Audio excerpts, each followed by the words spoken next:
see where we're at. Oh. Oh.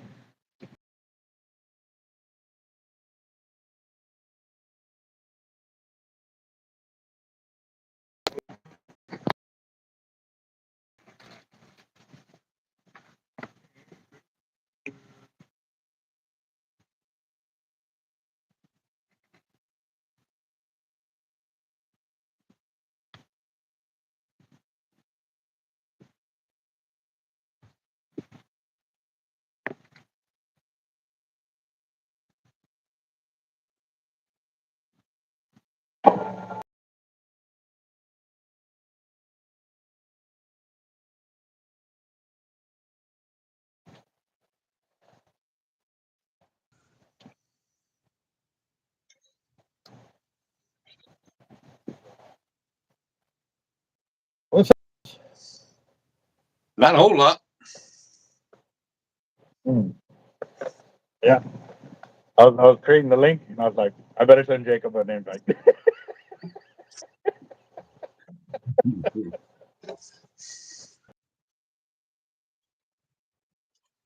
Sorry, I was in there trying to think of what to name the video, and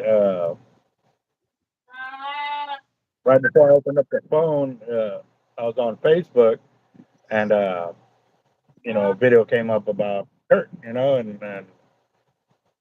was like, man, it's amazing. Like, I've had family members pass away. I've had some real good friends pass away.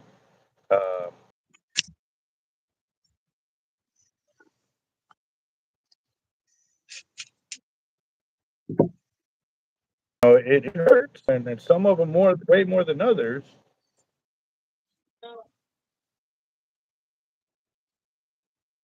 Never met, but just heard him speak, and I would listen to what he would say, and listen to what the others say.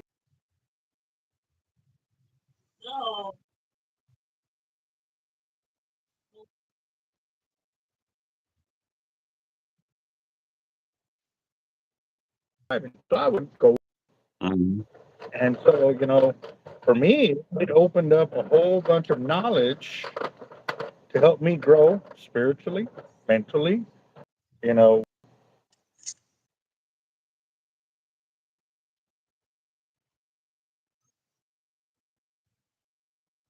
just an everyday person, out there, sometimes the words would just ring in your head. You know what I mean? And so, is your phone hot? When I saw it, it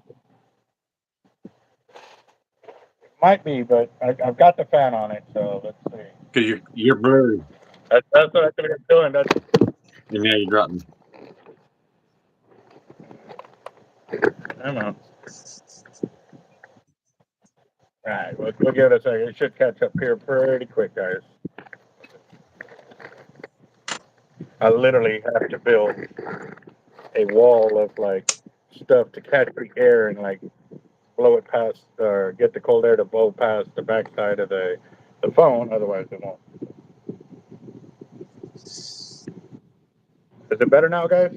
Any improvement? Yeah, you're not so blurry.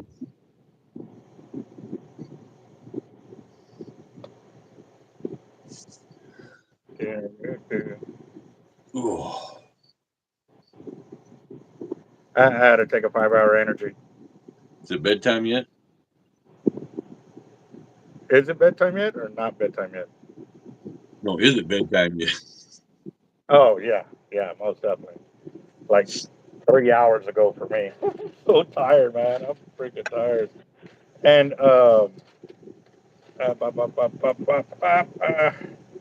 and he called twice today, and I was so freaking busy. His name's gonna pop right in my head.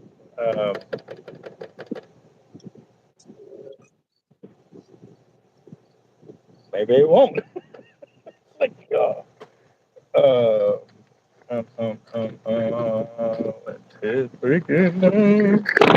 I'm sorry, guys. I lost my other holder, and I pieced this one together to make it work, but it is very unstable because of all the crap I got here. But come on, turn that off. All right. Uh, Bluegrass called me today because he wants to use some of his, or find out how much winnings he's got or whatever. And I know I did a whole bunch of everybody's, but I don't remember everybody's exactly what they had or what they've used and stuff like that. So I'm working on all of that. And then literally, I've been trying to go live with the channel because I wanted to go live earlier today at 1 o'clock. Mm-hmm. It's almost 8:30, and I literally had to force myself to go live because I've been all over the place, all over. So one of the things I can show you that I did, y'all might like this. Y'all might like this. It's amazing. I'm kind of proud of myself on this, but I'm gonna go tomorrow and go get a light. You cleaned your bin. Do what? You cleaned your bin. Huh? You said it was amazing. So the only thing that popped in my head is you cleaned your bench. Oh my gosh. Literally end to end with nothing but Avid reels. Like our counter is completely filled. And see, even that little gap is only because I was showing a reel earlier. Literally, this is the most Avids we have had at Hard Life Bait and Tackle since we have opened. Everything in there. 130, 130, 130, 80, 80, 3 speeds, 130, 130, HXW, LX, MXL, MXL, HXW, HXW, SX, HXW, LX, LX, LX, HXW, SX, SX, 82 speed, 82 speed, T-Rexes, HXW in the corner, a 50 or 32 speed, HXW, LX, LX, MXL, SX, SX, MXL, SX, SX, MXL, MXL, LX, SX, SX, SX, SX, SX, and SX.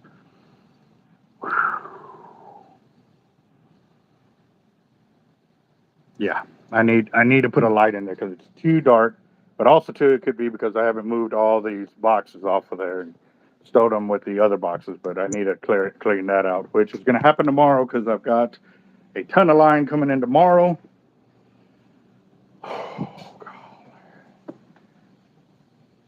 Yeah. You? How's your day going?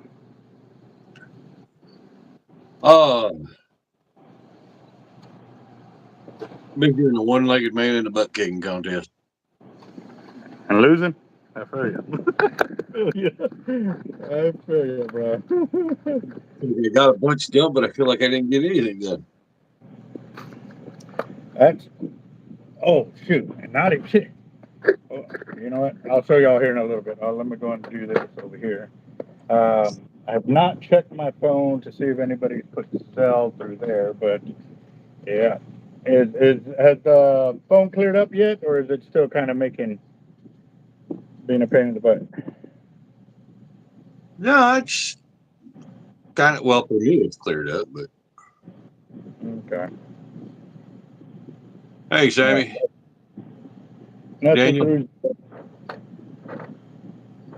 So we got Ray, Moneyboy, Dave, Roger, Team Hardlife, Kruger Automotive. Who else? KTM. Can you show the Blue Line EXW? All right, guys. So I'm gonna be honest with that one. The EXW 3-speed thin blue line T-Rex. Actually, it's a 2-speed 80 T-Rex and a thin blue line. The only way I might get rid of it is if we do a big drawing for it, because I really don't want to get rid of it. I want to hold on to it. I got $1. I got $1. I got $1. Yeah. What color T-Rexes do I have? I got well, no, that one's sold already. I got to ship that one out. I've got the orange 83 speeds right there.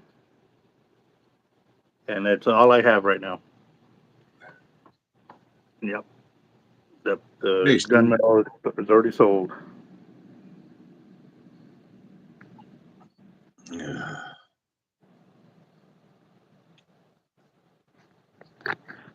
Just so you know, Albert, I got 3 16-ounce weights from you, and I'm never going to anything else. Cool. Okay. Are you saying like you're not going to use any other person's surf weights, or are you saying you're not going to get any more of our surf weights? I'm kind of a little lost now. He's saying that he'll never go to another type of weight. Oh, okay. Yeah.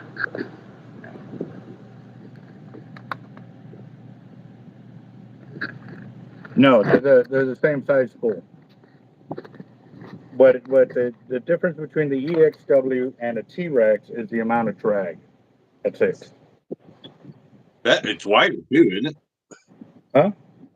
Isn't it wider? Well, no, he's just asking about an EXW and a T-Rex. Well, the whole body's just wider, but the spool is the same. The spool is exactly the same size, yes. Roger that, family. Thank you very much. Yeah, no, they like I said, they've been tried and tested in some of the craziest waters that Corpus Christi has to offer. And I say this without a doubt because I have fished from Galveston to South Padre, and I honestly have to say that Corpus Christi and Pins have the most dangerous waters for kayak and shark bait just because of the curvature at which the waves come in. It is death on a stick. Like there was times we couldn't even get over the second bar, that second sandbar. Like we could not make it over, and when we finally made it over, like you saw the third bar and you didn't want nothing to do with it. Like it was bad. Drop your baits and turn. Yeah, without a doubt, it was. And so that's why I've got kayak companies calling me, asking me to buy their kayaks, and I'm like, I would love to, but I got to go test them first. I'm not going to buy into a kayak that cannot put up with the abuse, one, of the surf, two, me kayaking a bait out and living through it is another one. I mean, I got to live through it to be able to, you know what I'm saying? So if I don't feel comfortable on this kayak, I'm not going to recommend it to other people to go swimming in it or using it because their life is in my hands when I make that kind of recommendation. So this is higher than, any type of line that I use because, they they lose the fish, it comes back to biting in the butt. Anything like that is crazy. So if I'm going to recommend a kayak or a PFD or a paddle, like I 2000% support the use of it because I've used it and I know what it's capable of doing. You know what I mean? So yeah, definitely. I am Charlie Kirk. I can now say that without balling up and like I was saying earlier, like his death hit me something fierce. Like, I mean, I see videos now, and it just feels like a ton of bricks came on my chest and stuff like that. And so at church this weekend, the pastor was talking about, a revival is not just about the amount of people that talk on it; it's about the amount of people that act on it. And so, I have to admit that since his passing, like I've been way more vocal when I see the opportunity to share God's light or wisdom or, just stuff that I've learned to help families stay together. Like I've husband and wife that are friends of mine, they're sitting there kind of arguing and I see the same faults that me and my wife had gone through, and we went through counseling for these things. And I start telling them, okay, so you do this, right? And they go, yeah. And I go, so you retaliate by doing this. And she looked at me like, She goes, yeah. And I said, and then you go back and you do this, right? Like I told her whole story just off a few sentences of hearing them. And so I said, okay, so this is how this is going to work. You know, like if you want to fix this, and man, I had a full counseling session for like 30 minutes. You know, I was sitting there trying to eat my food because I remember I left and they were at the next table over and I ended up sharing, you know, God's word with them while sitting at the table. So it's I'm gonna definitely be more vocal and put more action behind it. So yeah. And no, I did not get to go to the vigil. I literally did not get out of work till way late at night. It was what 9:30 that we ended our video on Friday, and then on Saturday I didn't get out of here till like probably about the same time. It was probably like 9:30, 10 o'clock. Yeah. Uh, and man, but I did go to church on Sunday, and yes, they were talking about Charlie Kirk, and yeah, I wanted to go to the vigil. I really did, but I didn't follow through. I Yeah. didn't. Oh, that's Well, awesome, young Texas angler. He the said he same went to the thing vigil. is they do realize. I mean, I've seen videos all over, you know, saying, "Oh, we didn't wake nothing up," or he's not going to be missed, and then you see videos from different countries that were holding vigils. Yep, It's like, thousands of people showing up. Yes, yeah, they have. But again, too, it's all about action, guys. That's going to be the biggest thing is the action behind the words. You know, they always say actions speak louder than words. Well, here's everyone's opportunity. If you are going to take the candle or the baton and you're going to run with it, you need to run with it, guys. And I don't mean like going out and hurting somebody or no, that's not what this is about. This is about sharing the knowledge, giving them the ability to learn and stuff like that. Because a lot of these people have been indoctrinated into it. They're looking for a life. They're looking for love. They're looking for to be uh, part of a family or of a group that's in a positive way. And if you're not going to lead them to it, they're not going to follow. They're going to keep doing their own things.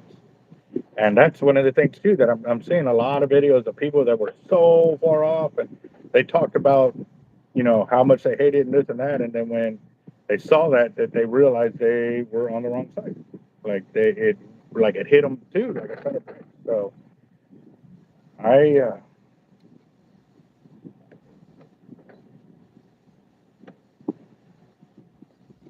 it's so hard to put it into words because you don't want it to come off like you were happy this happened. You know what I mean? It's never good for something like this to happen. But I think this was the awakening that everybody needed to focus. uh-huh. And I truly believe that this is going to change millions of lives. I mean, yeah, the amount of school requests from high schools and colleges, so that way they could have the turning point request, or what do they call it? Uh,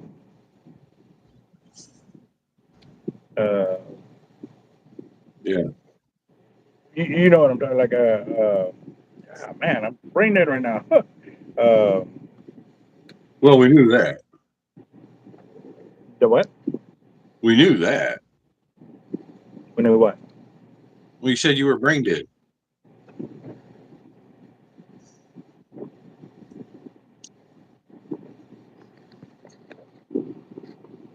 Yeah, go ahead and put me in timeout. I don't give a damn. That was good. Oh man. Oh man. What's up, hurting Dave Jackson? Yep, yep. It has been a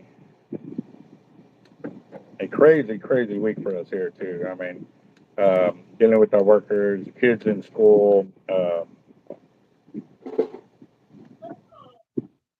No idea what that is. Turkey.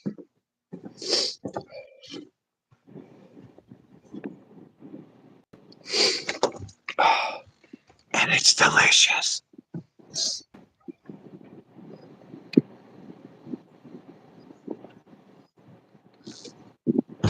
Oh, also smoked a brisket, but that's still in the cooler.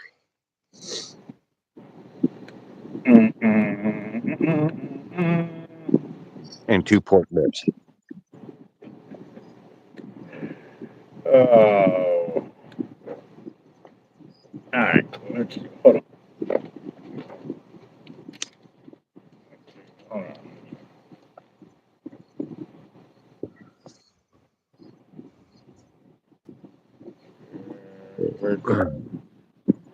Where's it at? I'm going to find it. Nice, Jackson. It's not on this. I bet you it's on that phone. Yeah, probably is. Yep, it is. Never mind. You got lucky, man. You got real lucky. A ladyfish that I'm gonna chop up and use for redfish bait. Yes. He had a question over there. Says, how do you hook your whole where'd it go? The big jacks. Yeah, So whole dream. it all depends what size of hooks you're using, and or are you gonna run the whole thing, or are you just gonna run a portion of it? That's the big question. Uh, yeah, redfish candy, shark candy, kingfish, cobia, jack crevalle, stingray, bull reds. Shoot, I've caught all kinds of that with using skipjack. That's for sure. Also caught other skipjack too, bigger ones. Mm-hmm. Use the little ones for bait, and the bigger ones you catch the bigger ones with it as well. Where are you going to be fishing at? 20 and the whole thing. Okay, how big is the jack crevalle? Is it 18 inches, 20 inches, 30 inches, 40 inches? I've actually used a 45-inch jack crevalle as one bait. And I ran two 24-aught circles into it, and one was by the anal fin and one was by the upper dorsal fin toward the tail area. And I ran it out there like that, where the hooks laid flat.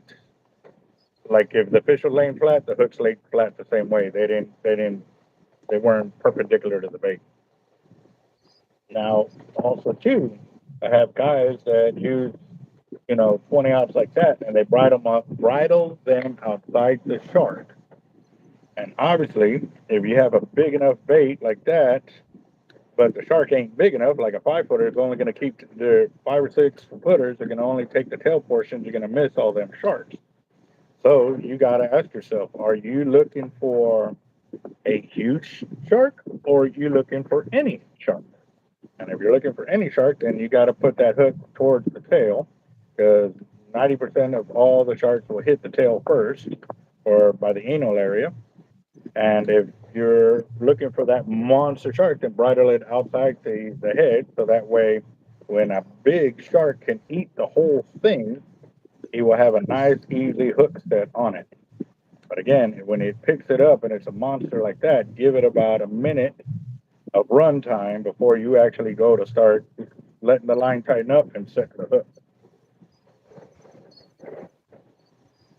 I don't know. I checked Zelle, and nobody has paid in through Zelle. So, but that was earlier. That was probably before I went to the counter. So, but right now I've been cutting up 1/2 ounce 8-weight, and okay. So when y'all got on, I had to have the pound. Oh, what the hell did I push? Sorry, guys. So there you go. So there's probably 30, well, about 25 pounds in there right there. So, but I'll check it real quick, Kruger, because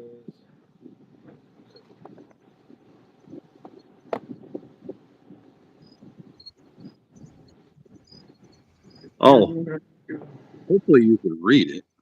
I'm not sure. Damn it. You can't read it.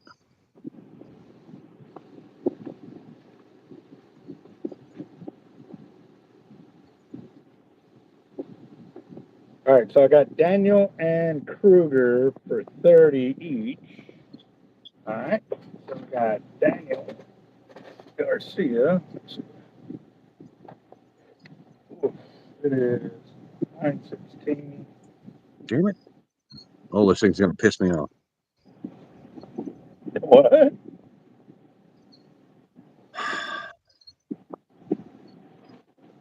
Bro, you all dressed up? Is that a picture or is that you standing there? No, that is Jeff Harmon. I'm trying to see, but it's kind of small when it's only like this big in the screen. Man. Nice. No, There's a tournament this weekend?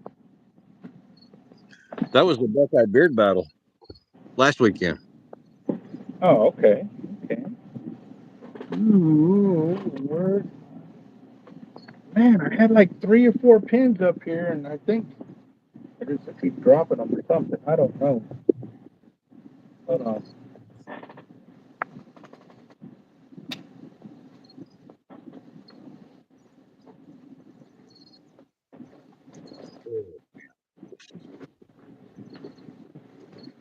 Marker.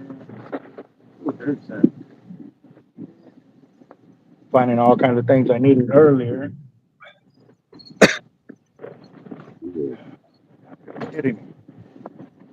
There's gotta be freaking. Where is this marker at? I don't know.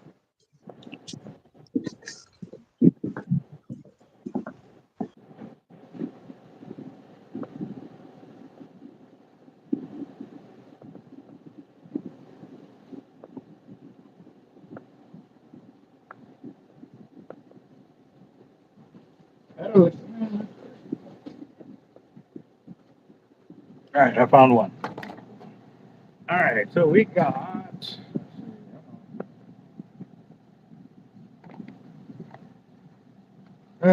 Kruger Automotive. For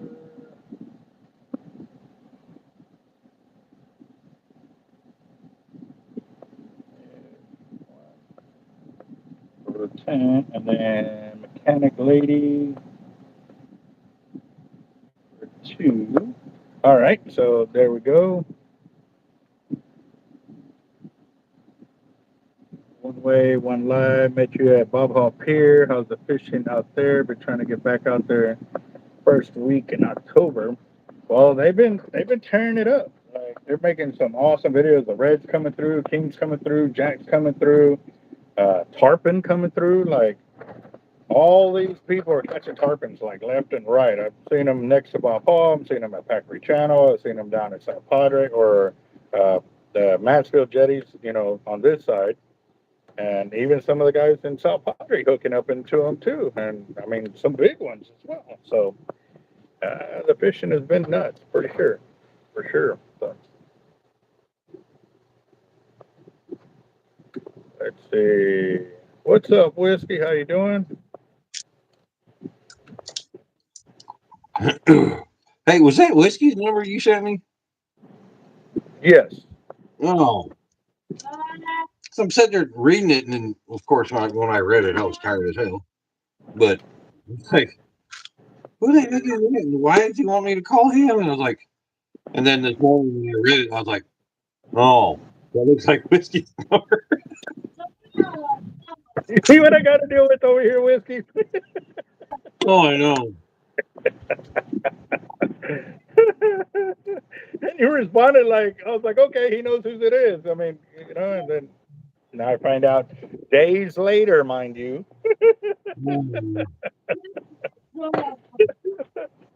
Oh my dude, that just made my head hurt. All right, let me go put this tray up. I need to make room.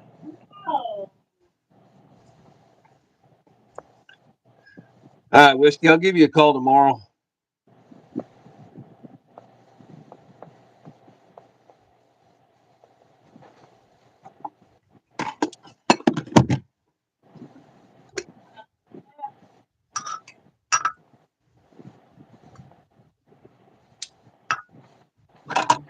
I am back. Are the bull reds in Corpus? They have been catching them. Normally, just use the rigging needle and put the hook in the middle of the jack, and sometimes have a hard time with good hook screws. Okay, Sammy. So that really, I would have to see how you're rigging the bait, honestly, to be able to help you with that. Because definitely, when you rig it through the bait like that, you got to remember the jack crevalles are big and huge, and depending on where you're rigging it from, you got to remember you got to get the right angle in which to help it get the crazy good hook exposure. But you also heard me earlier say I use 24-aught circles when I am rigging a jack crevalle like that, only because I haven't been able to get my hands on the 28-aught circles as of yet, because they don't, because now that they banned stainless steel circles from being used, we can't use them anymore. So if I'm rigging a small bait or a long skinny bait, I can use like a 13-aught and get great hook exposure on that because it's a long skinny bait. But when it's a big old fat bait like that, it's hard to get it. Hi, Mom. What's up? What are you doing? Mom. Oh, yes. Thank you. What are you doing? Tell him. Being a Tell lazy bum. Look, All the military gear. I do imprint. Vegan pig. Okay, I didn't hear you, boss. Oh, want to fire one more time? There you go. Okay. There you go.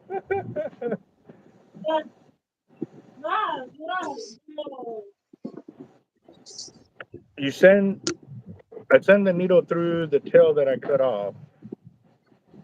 So you cut off that.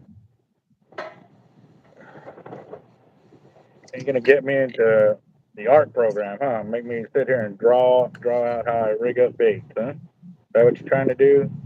We're gonna have art rigging 101 here on the Hard Life channel here in a minute. No.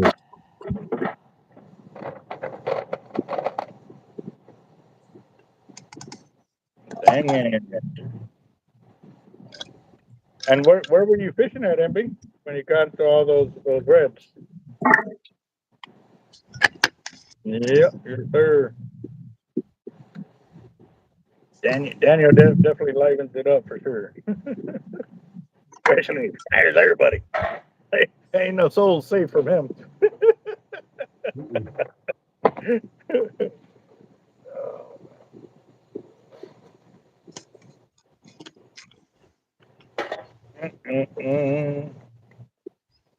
South of Mop. Um, South of Florida. What's Mop?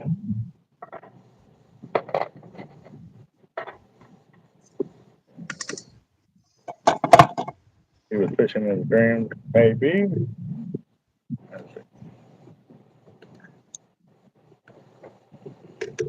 The Brazos. Oh, okay. Oh, man. Nobody really. What's up, boss? How you doing? So, we are also starting to get our ducks in a row so we can head back up to San Saba. It still looks like it's going to be several weeks away. We're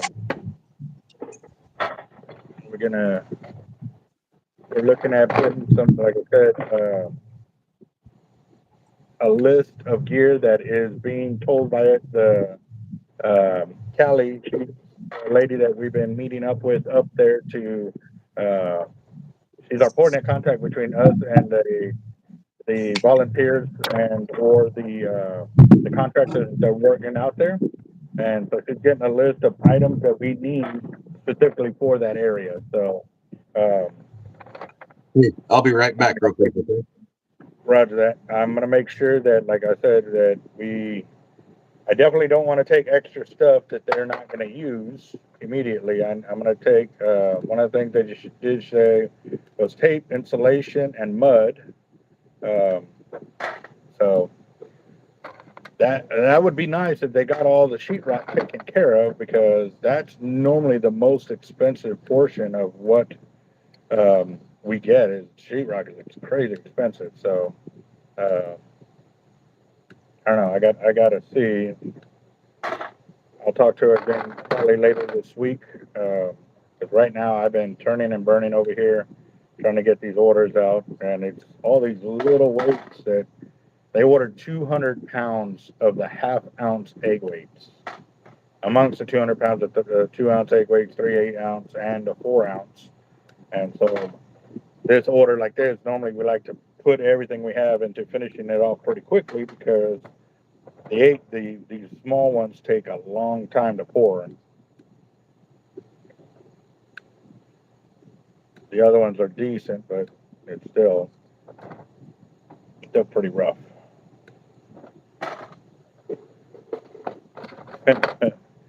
Yeah, man, y'all gonna make me bust out my crayons. Psych, y'all ain't that lucky. Might be my dry erase marker. I saw something else come up on sale. Give me a second. Let's check this out. Dusty Arrington for 30.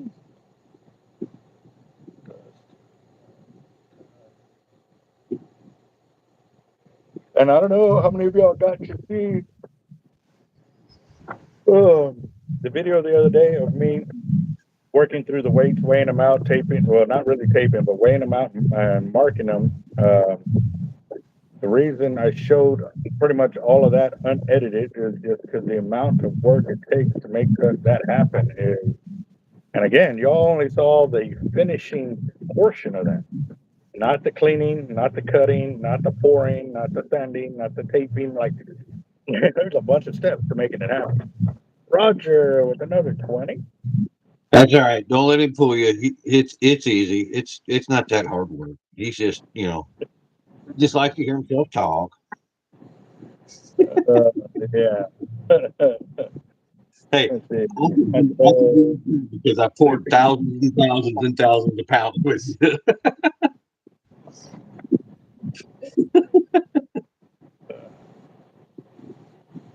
My buddy wants to go for sleeper sharks off his 15-foot boat in 1,000 foot of water next weekend.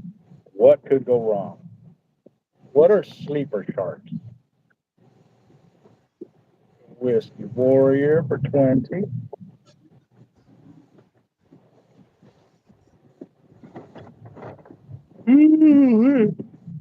Well, I don't know if I want to go fishing in 1,000 feet of water with a 15-foot aluminum boat. Okay, did I ever tell you the story that we went out like 20 something miles here in the Gulf of America when it was the Gulf of Mexico? And we were out there, like, we left when we could barely see the water. Like, we had to go out the Backering Channel slow because we couldn't see the waves. Like, it was that dark still. And we get out there 20 something miles, and there's like a 12-foot John boat out there. Like, yeah. We sat there, we looked at each other like, these dudes are crazy. Like, we thought we were crazy, but those dudes are really crazy. Like, I was like, Well, but then again, guys go out there past the rigs and everything else with kayaks. yes, but a kayak, you could flip back over and get back in.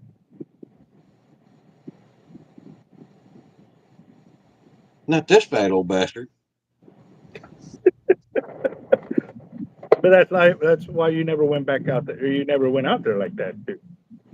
I didn't go 20 miles. I went out to the rigs. Yeah. But yeah, I wasn't going out that far. I don't know. I wouldn't go out there on the boat. See, was in a wreck or South Padre. I was freaking. Oh man, that's a good thing, MB.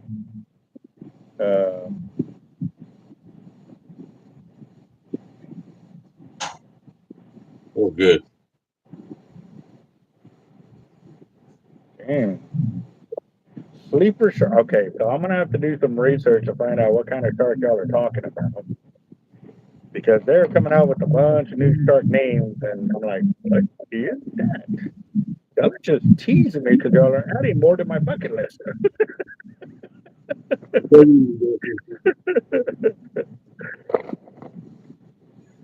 Yeah. Roger that, Dusty. You have a good one. Be safe, bro. So, all right, we got 13 more minutes on our fire drawing. We're at $110 for our fire drawing tonight. 110. Come on, guys. I thought you said $10. I was like, what?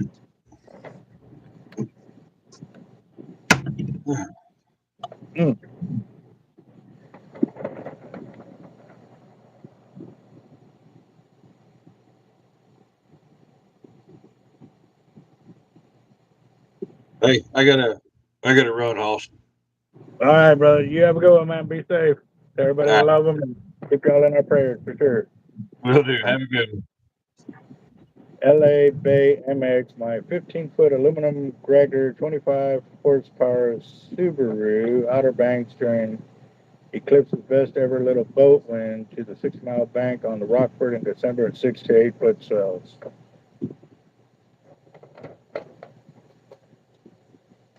Yeah, I'm good. I'm good. Like, no, I ain't that angry at them. I'm not that angry. Henry Venus Settles for 20. Roger that.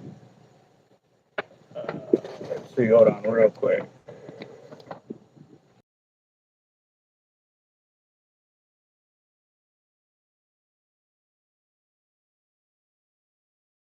All right, back here.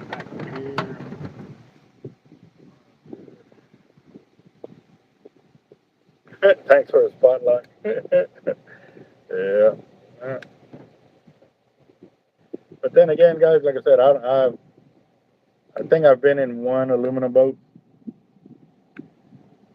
Not that experienced in boats other than going offshore, you know what I mean? So what would cause an LXMC not to be castable freeze full?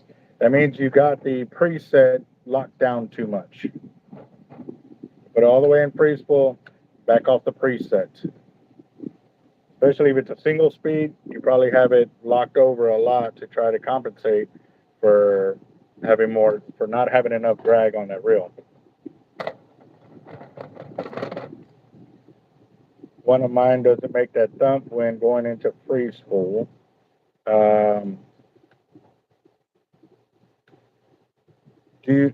Does it have the glide plate or no glide plate?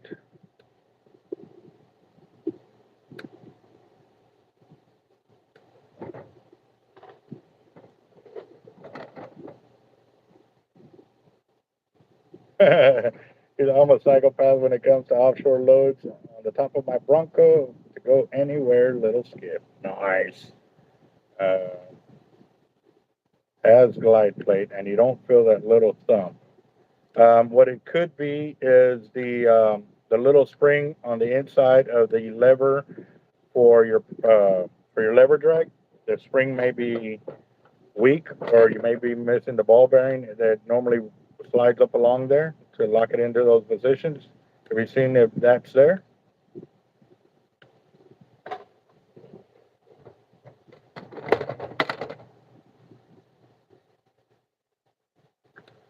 So one of the discussions I was having with Jeff over at Tightline Braid, um, he was saying that they're going to discontinue a few colors of braided line, and one of them being yellow and the other one being orange. I'm like, bro, like I finally got those colors to like start taking off.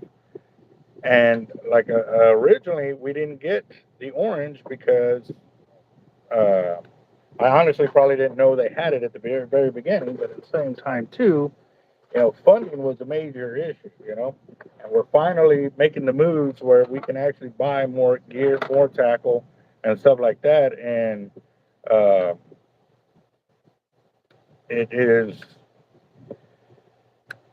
hate to say, but now kind of like the orange reels. At first, nobody wanted them. Now everybody wants them, and it gets crazy like that sometimes. So, I can do the best I can to have them keep making orange. But again, too, we're going to need a lot more people besides me requesting it from them, so that way, it's at the end of the line. It's a business. They got to have product that moves and sells. They don't want a one-off kind of deal. And like I said, I've been selling quite a bit of it here, but I definitely need more help and more requests for it, so that way I can start. The faster that I can sell out on the orange and whatever sizes and stuff like that that are available, but also too, letting them know that you want it is another way. So definitely shoot them some emails, let them know. But again, only do it if you're gonna get the braid. Obviously, I want to be able to keep all the colors that I can for y'all, but obviously, if they don't make it because there's not enough warrant for it, well, then that's kind of out of my control, guys. So I'm going to do the best I can to keep orange still coming in. Yellow, we just got it in 100 pound. I've done about 2 reels in it. I thought that color was going to pop off, but we'll see. I mean, I like yellow because it's bright. I can see it. You know what I mean? That for me, it's all about the lines that I can see while I'm out there fishing. So, yeah, yeah, no, I know. So now, right now, he can make the orange, but it'll be a 16 strand, which will cost more. So just a heads up on that. It's going to cost a little bit more if you still want orange in the 16 strand. Still have orange in 12 strand, but once that sells out, if we don't make a statement big enough right now to show him that, hey man, y'all still want it, then it's kind of hard for him to keep carrying it. You know what I mean? Because his problem is like my problem, but his problem is 100 times worse. And what I mean by that is, you see how difficult it is for me to carry all the different colors of the tight line braid. Like right now, I'm struggling to get Cortland back in because people want Cortland. I want Cortland in house, but again, too, I I'm buying when I can buy kind of deal, and uh, with Cortland, I buy the 5,000 yards fulls, and they're expensive. You know what I mean? And when you buy 1 and 2 and 3 and 4, man, that price gets up there quick. So, and I think tomorrow I've got another, what is it, 25,000 yards coming in? No, I got more than that. I got a lot more than that. I think over 35,000 yards coming in. For some reason, I thought I was saying 70, but no, I didn't. They didn't have all the colors that I wanted. Obviously, the orange was one of them. The yellow was one of them.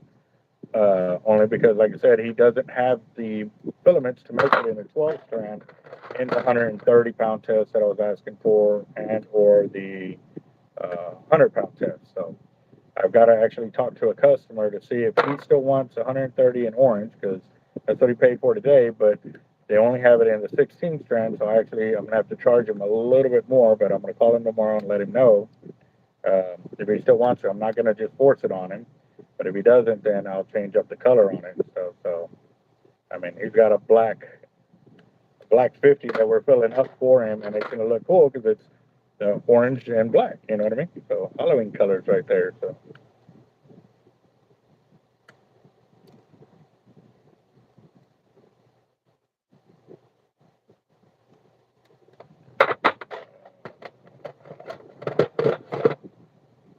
Okay, I've done that too, Sammy. I did the plastic coated hooks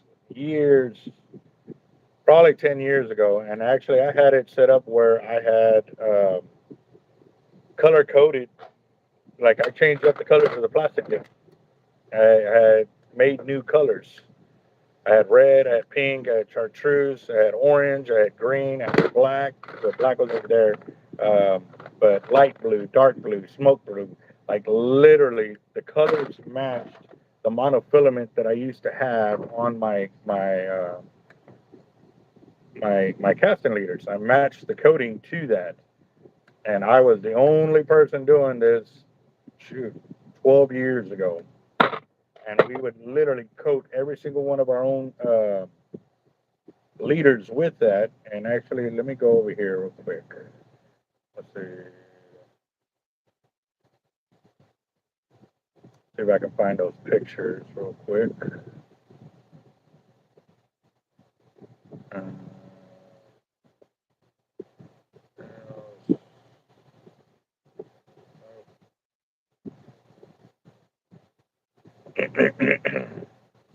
Photos. That might be it.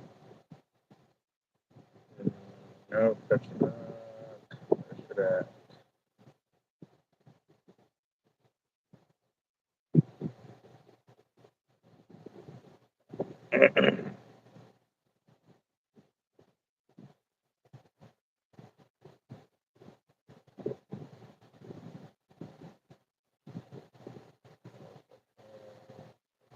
Back, back. It should be about the time frame. I know.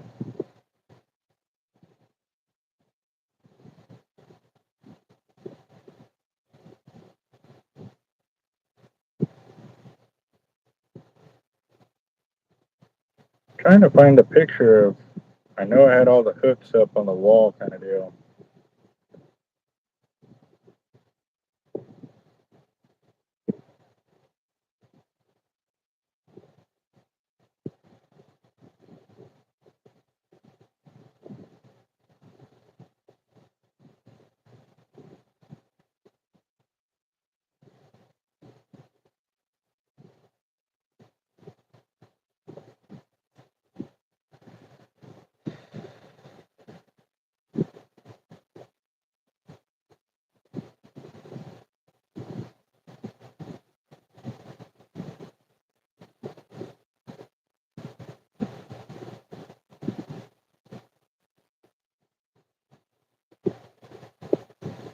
So this is when I had J hooks in color.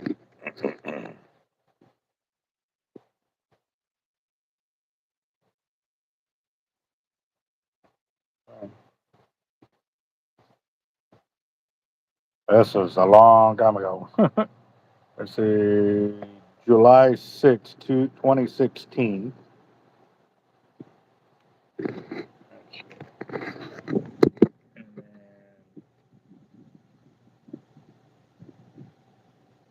Actually, here's one. This will better let me blow it up. It won't. But that's a really good picture. There you go. So, see the chartreuse, the hot pink. I had red, dark green. The you see the dark green, the light blue, the dark blue, black, red, um, black again, smoke blue, the hot pink right there. Yeah, we coated all of ours, and you can tell it's coated because up here by where the crimp is at, it's coated over the crimp as well. See where the crimp would be? That's where we actually coated over it as well. And this again, this was July 11th, 2016. But even further back than that, because in 2013 is when I was really making all of these. And actually, let me go back a little further, see if I can find that. Oh, shoot. Circle hooks too. Check this out. Chris, just give me just a second. Just kind of throwing back to all the different colors. See? Yep. J hooks over here from 10-aughts all the way up to 16s. Circle hooks all the way up to 28-aughts right there. That was back in 2016. Let's see.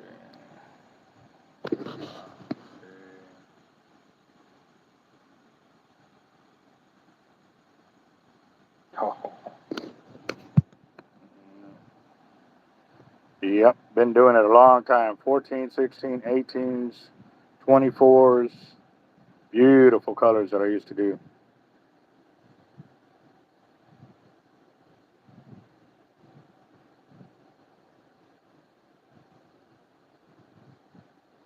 Yep. I loved that hot pink and then the other colors as well.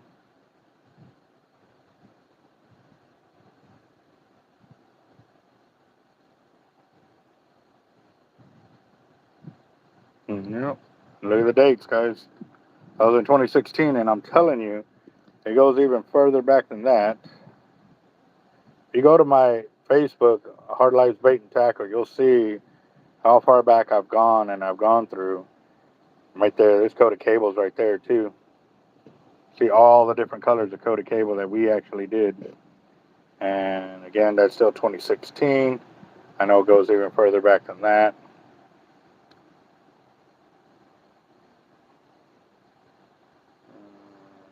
See, I was doing coated cable for a long time, guys.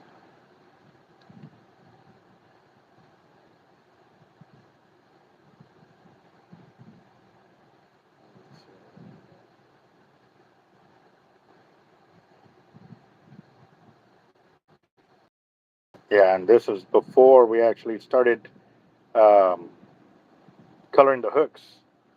When it was this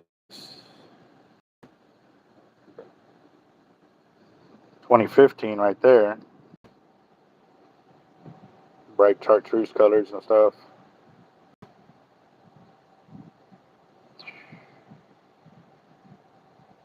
All of our walls like that. We used to do all kinds of craziness. 2015. Go further back.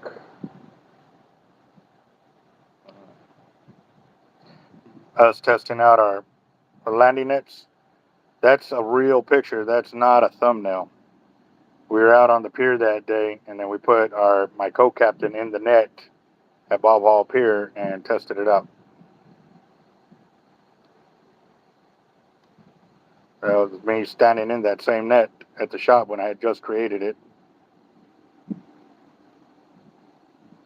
That was 2015 right there for that net.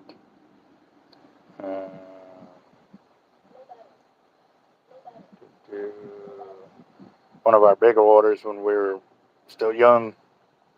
Still young. This was, come on, 2014 right there. Back when 80s were the biggest reels they had.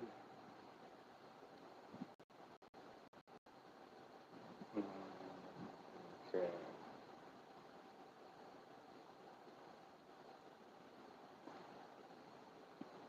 Sure, we even made our own rigging needles too. And when we did, we even coated the handles. They were all coated by us.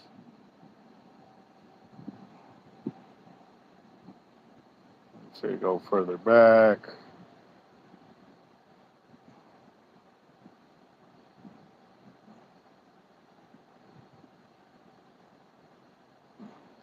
So when I originally ordered monofilament for our shop, these are 50-pound spools of line.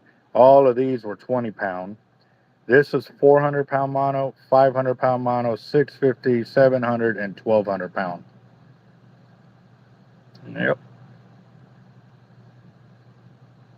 Yeah, that was a crap ton of line. Shoot, I even made some solid red leaders, like all the way through red, just thinking that, this was after they did the testing saying that red disappears. So I tried to make my leader totally invisible.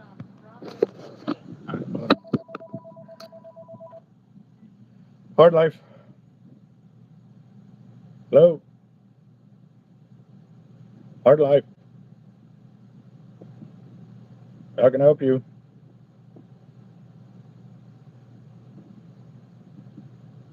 HXW what?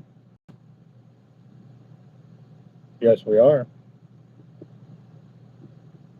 Well, the only color we have is, I think, a blue one, a green one, and a orange one.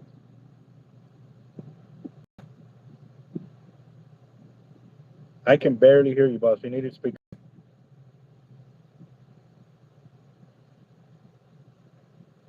on real quick. It's a blue HXW Raptor, and I believe it's MC. Wait a second. Blue HXW Raptor.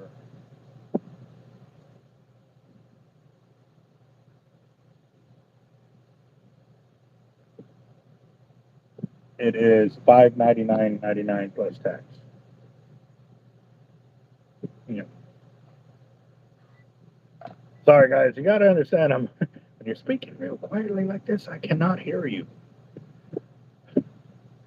Well, what time is it? Maybe the wife was still awake. That's why he was trying to talk quietly. Like, sorry, dude. Like, I was struggling to hear him. Let's see. Going further back. Shoot. Yep. That's a time frame where we're catching all them reds at one time.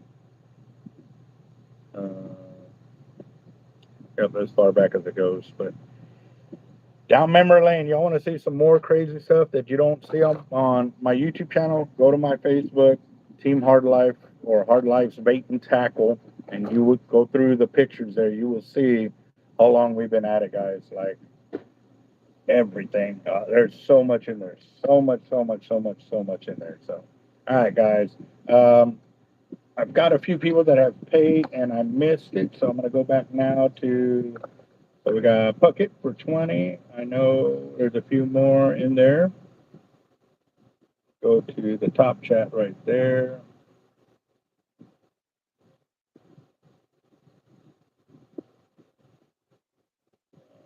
Funding. Where are you going to be fishing at, Henry? Whiskey, Henry, Chris, Shock.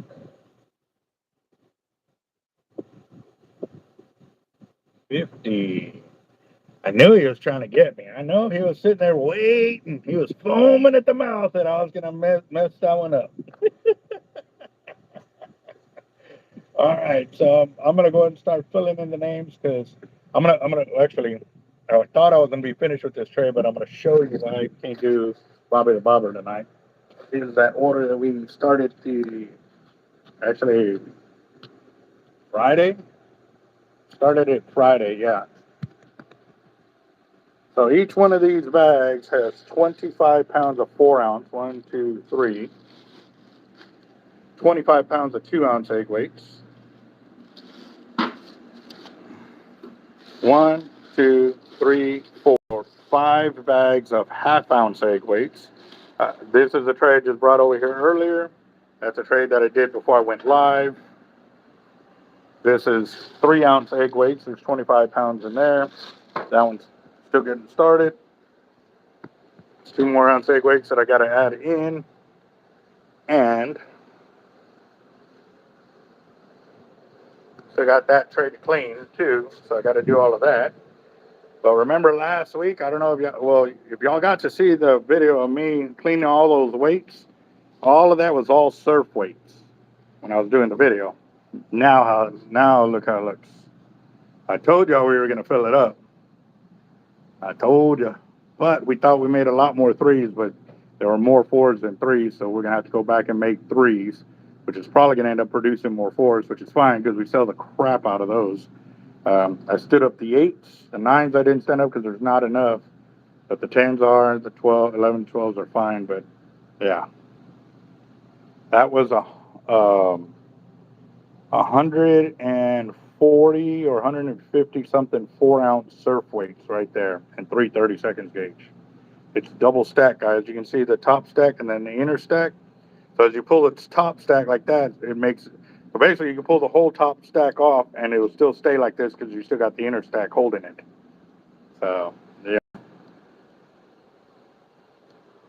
And then we still got all these weights. And I honestly thought we were going to have more of the 1/8 gauge, 1/8 gauge 8 ounces and 7 ounces. And we already sold out all of those. So we're going to have to go into mass production of those. But we're getting it.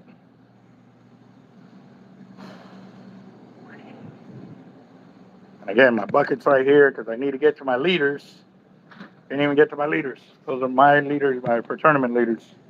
Can't even get to those yet. They've been sitting there about 2 weeks. All right. Now let's do this. Let me go to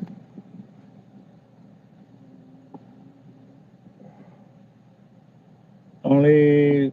Okay, I missed that.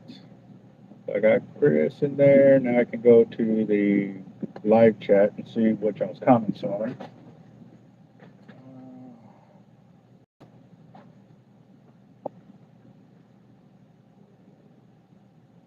Ooh.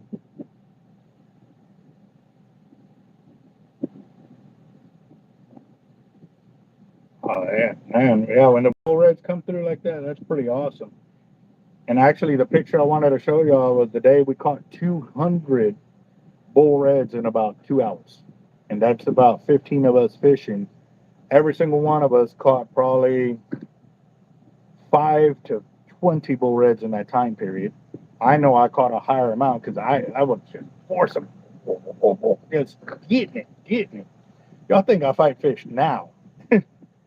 Take 10 to 15 years off his body, and that's how fast we were pulling in those fish. I mean, just wrecking the worlds. And then my big old landing net, like I said, we were bringing up 5 bull reds at a time. Smallest one would be in the 40-inch range and up to the 50s, and one after another after another. And we would hook. If one was hooked up, you just waited there with the rod, and as soon as he'd hook up, you throw right behind him, and he'd hook up again, and somebody else would throw right behind. Like we would just daisy chain it, and all of us would be hooked up on the pier. It was insane. So, I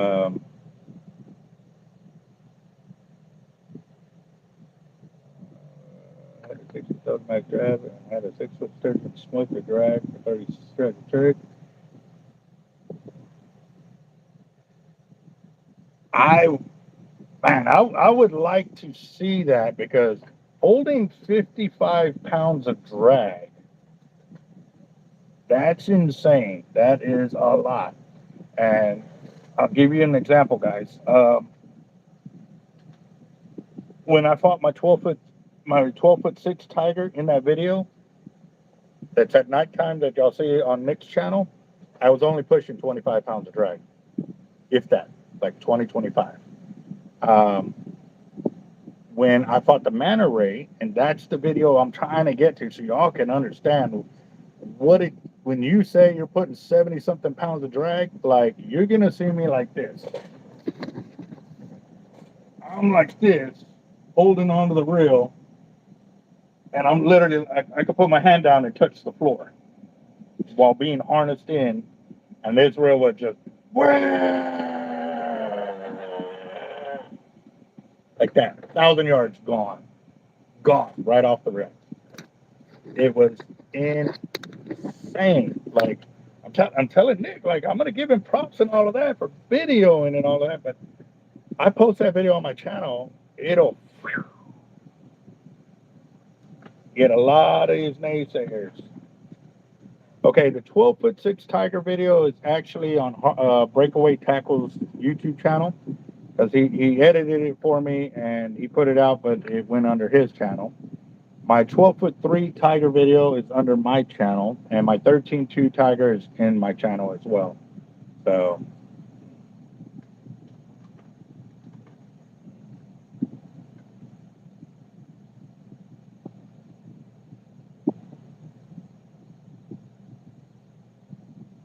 yeah, right at that.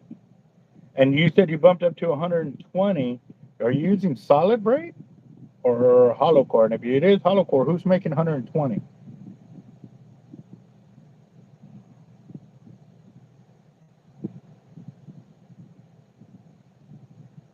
Going conventional is a whole nother ball game, that's for sure. That is for sure. Let me do this over here.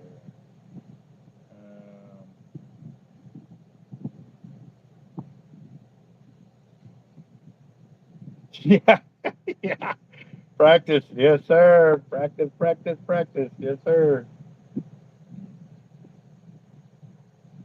Let's see. Let me go and get the wheel of doom up here. Because I went over my time, but I need to, like I said, I need to get these weights done. Those other weights shouldn't take me too long. But let's go and slip through this real quick. Sammy, yes, I have. Yes, I have. I've even done it during red tide during the winter season, and it was like 6 to 8 footers out there. Probably 40 degrees. Red tide was horrible, horrible, horrible, and I still bombed the baits. It was me and a buddy of mine um, that went out there that night and bombed baits. So, okay, so it is solid braid. Man, hurting.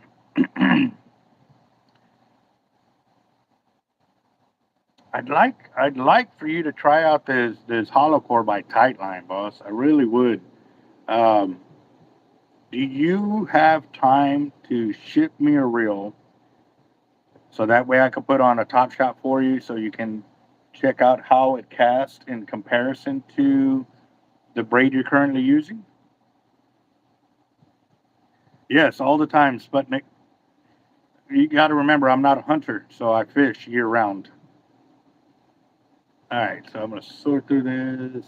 Dave, Angel's not in there, Billy's not in there, but Daniel is. So I'm going to get this, delete. Daniel Garcia's got 30. Dusty Arrington's got 30.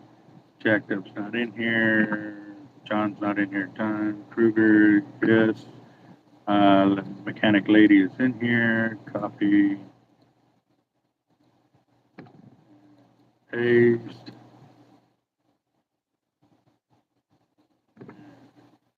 Bucket is in here. Mechanic Lady. Kruger.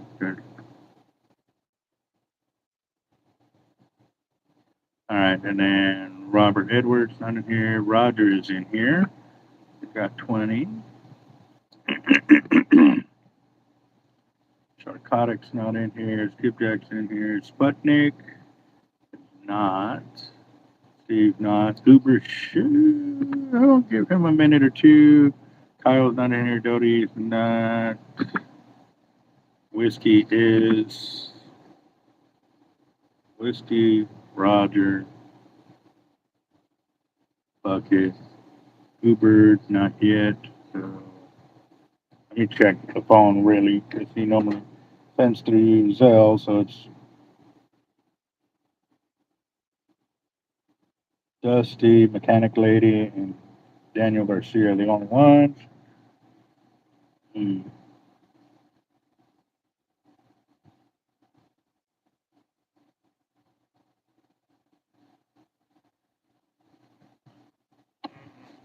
Okay, so your buddy is the one with the HX.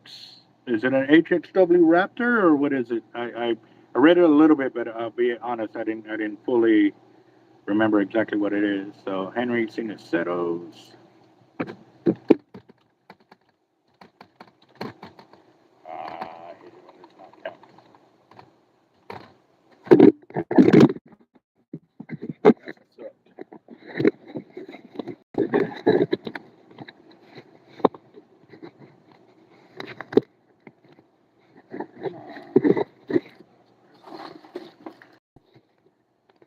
I don't have my little mini tripod like I normally do, so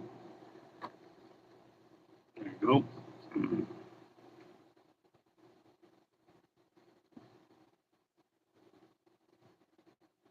They will run you off the pier if you throw, or beach if you throw braid. Wow. Where is that at, Sputnik?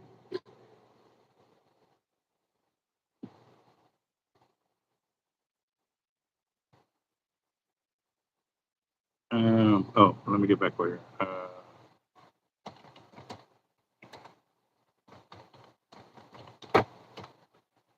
Henry got 2.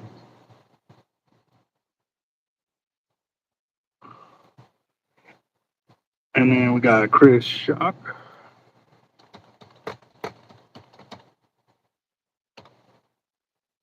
Got 5.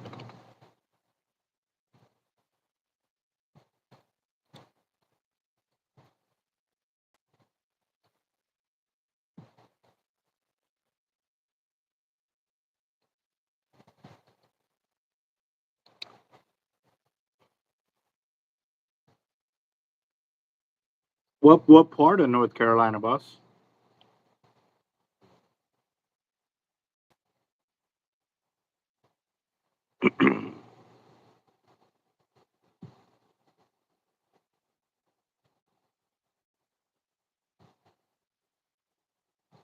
Oh, okay.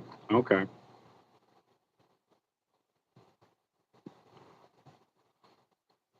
Let's see. All right, so I got everybody in there. Let me. That puts us at $240. We're at $240, and I'm gonna give it a minute and a half, guys. Y'all got a minute and a half.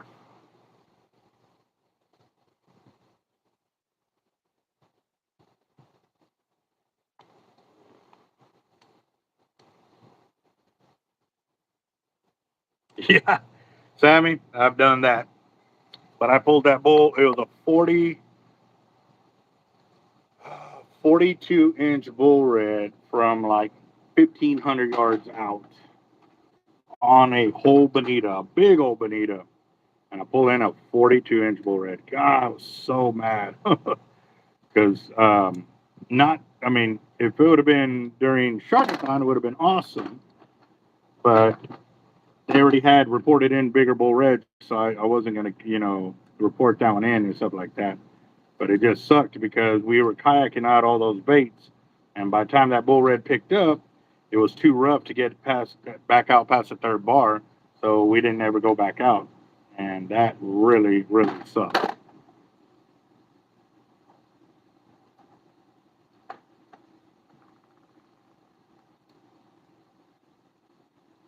Hmm.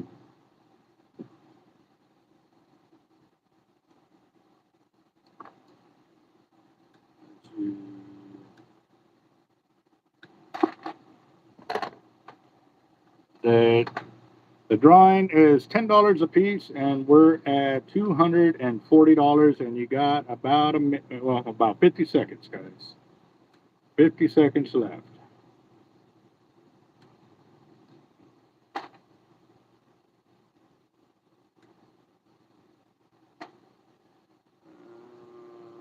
trying to read y'all's comments, but they're happening too quick, so I got to go to the main channel.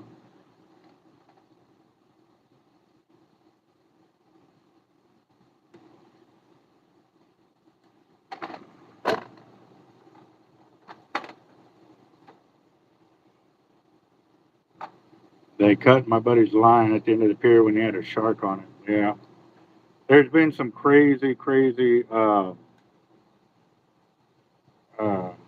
like rules and laws that were enforced. I know in Florida there for a while that as soon as you learned what kind of shark it was, like if it was a hammerhead, you were supposed to cut your line, which I think was the most idiotic rule that could ever be in place for any type of fishing, especially for the moron who thought it was going to be the best bet for the shark when all they did was sign that shark's death warrant, because we build leaders to be indestructible for shark fishing. And for us to sit there and cut 200 yards of line because we finally know what kind of shark it is, to tow a 40 to 60 foot leader, you know what I mean? And sit there and say, "Oh, I saved that shark's life." No, you idiot! You have just killed that shark, because that shark, yes, is going to swim away that day, but days later, when he's swimming through the reefs out there or any kind of structure, that leader is going to hang up and kill that shark right there. It's going to suffocate it right there in that spot. At least by bringing it to the beach, it gives that shark a fighting chance for it to swim off after you have removed the gear from its mouth. So a lot better than leaving a dang leader all tailed in there. So, all right, El Gran Farmer, El Gran Farmer has just got in. El Gran Farmer, you got two. What's up, John Darnell? How you doing, boss? Paste.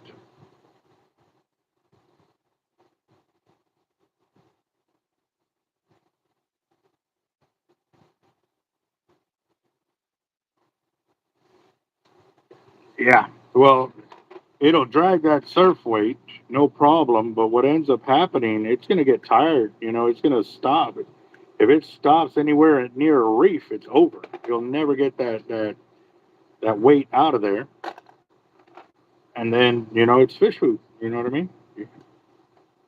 Or, you know, he swims near a pier and goes, you know, turns around and gets caught up in the barnacles down there, and there he goes. Like, there's a million ways for that leader to get caught up on something after it's cut away, and whoever thought of that was a complete moron. I'm sorry, I'm not holding back on that.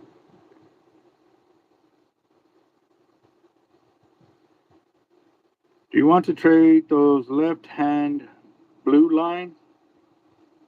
Left-hand blue line. Trade on what about them, boss? Like,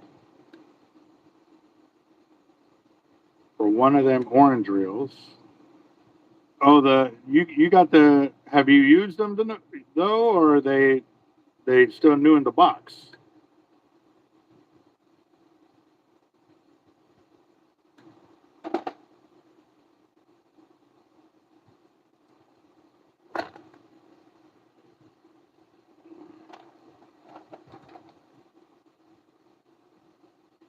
I do both, Sammy. It just all depends on when I am fishing, and also too what the sharks are doing.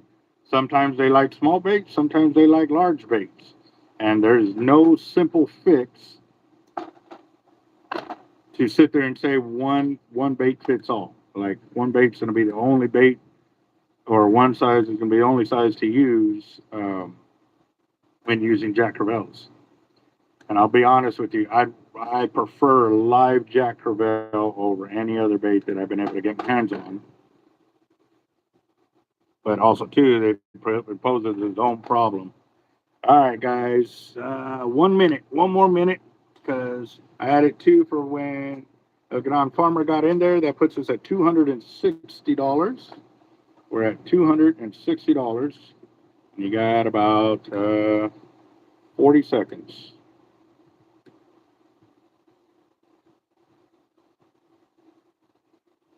How do I spool my HXW Raptors for shark fishing on the beach?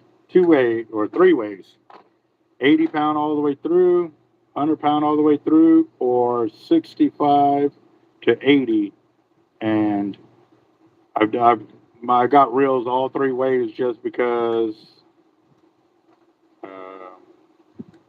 Just because.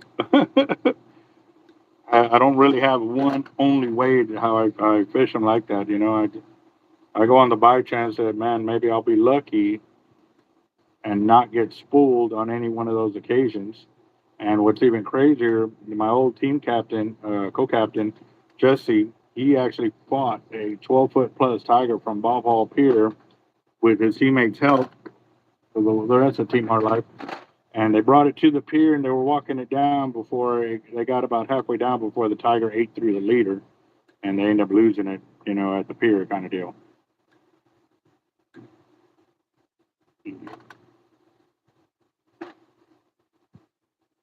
Yep, catch them on the beach or catch them on the pier, and then I put them as live baits.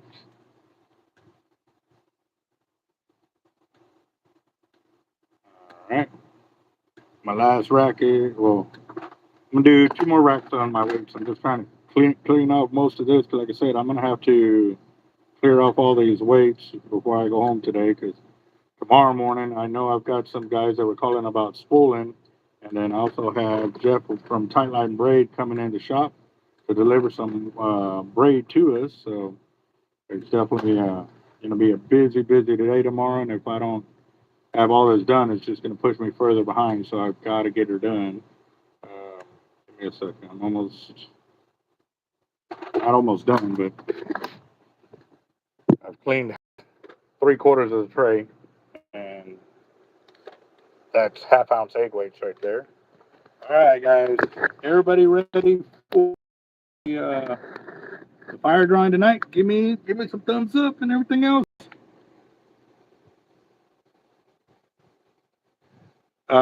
John, I think the shipping cost is like $9.85 in the flat rate mail. So I'd get a few of them if you could. The The same way, okay, Sammy, think of this. How do you rig a live mullet when you're going to use it for bait?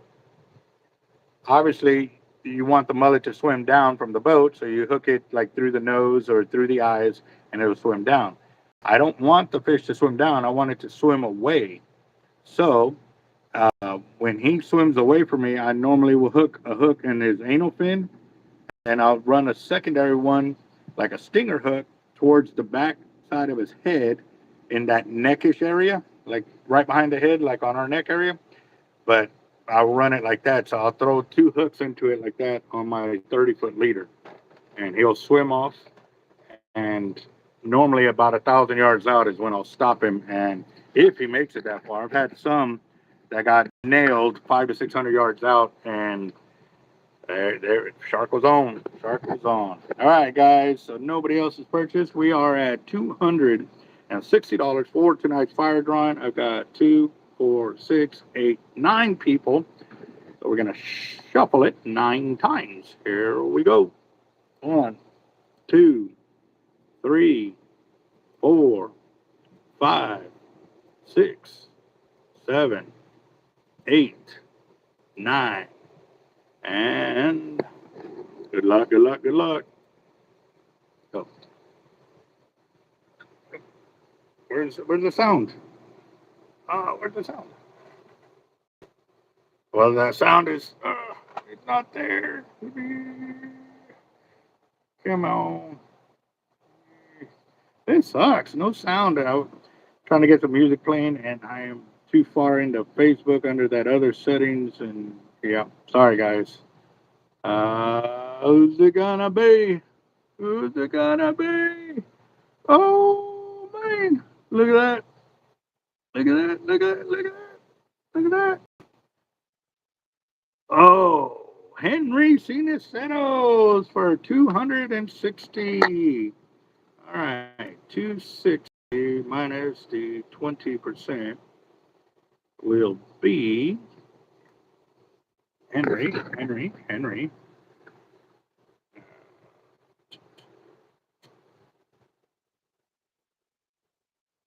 252. So 208 is your total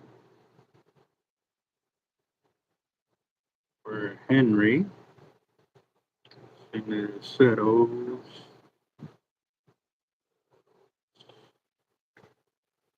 And then the donation portion. Oh, let's see. Over here.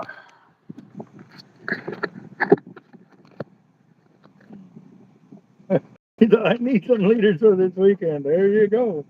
All right, so the donated portion is $52 for Henry. All right, so that puts us at 1571 plus 72 plus 52. Why am I putting subtract? Plus 72 plus 52.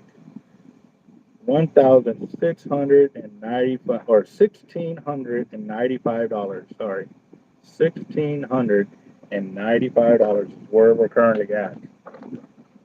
All right, let me turn it around.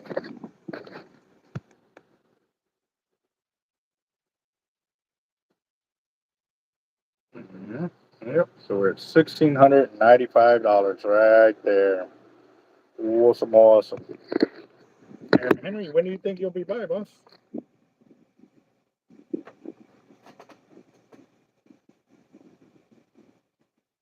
The MXL Raptor Thin Blue Line.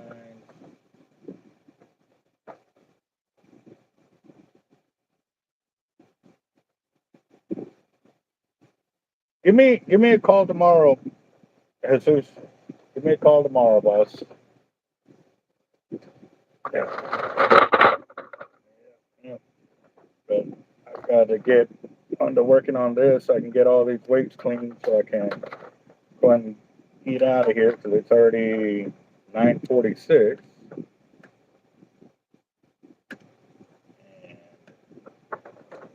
Then I got my second tray to do, which I'll get her done. But I just want to also let everybody know that we do have a petition to sign to remove our mayor, who's already been found multiple times lying to the public and deceiving the public. And we're not willing to wait till, her term is up, because even as of right now, she's talking to a lawyer, trying to get it to where we have no say so, and removing her from office. That's corruption right there, guys. I mean, if they put that in place, then we can never get them out of office, kind of deal. Like that's a precursor. No, you voted it. You can be voted in those positions, and we can fire you out of those positions. You should not be a special person that you put some verbiage or something in the laws or change the charter in which you were voted in with, and so it can benefit you. No, sorry, this is not going to work. Um, Again, guys, we have that petition. It's on my channel on the post. If y'all can go in and sign it, guys, it would really help our numbers here.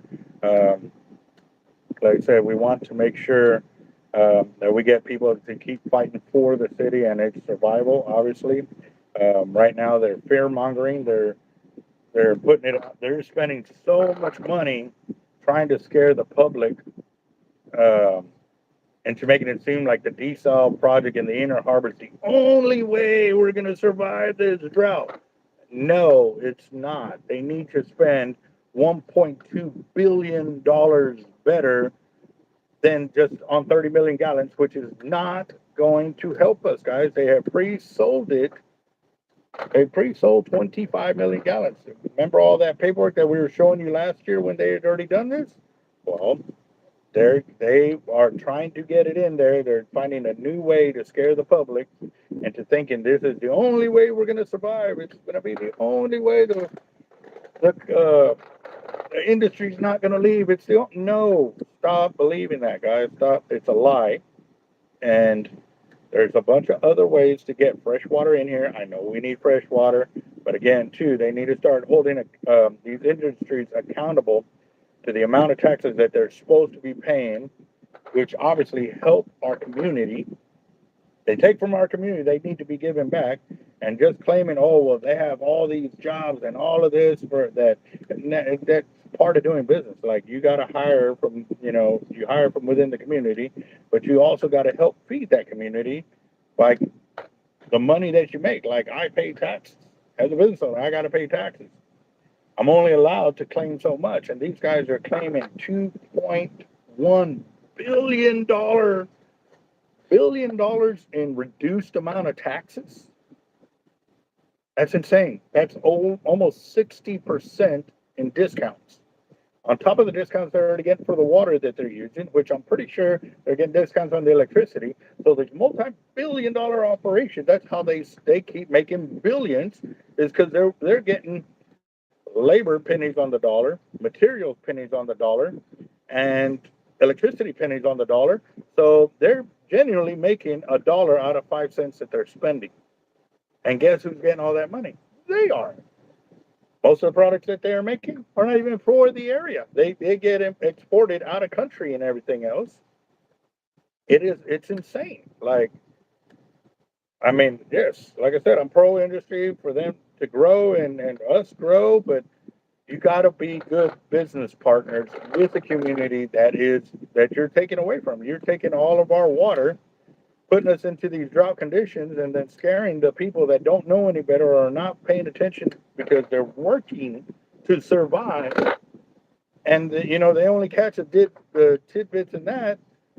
It is scary. It is really scary. So, pretty crazy. Pretty crazy. So.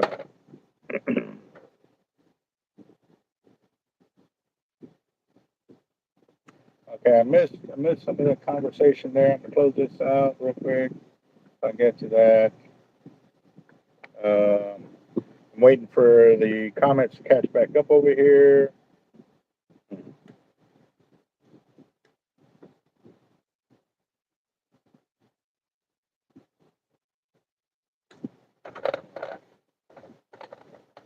I appreciate that, Sputnik.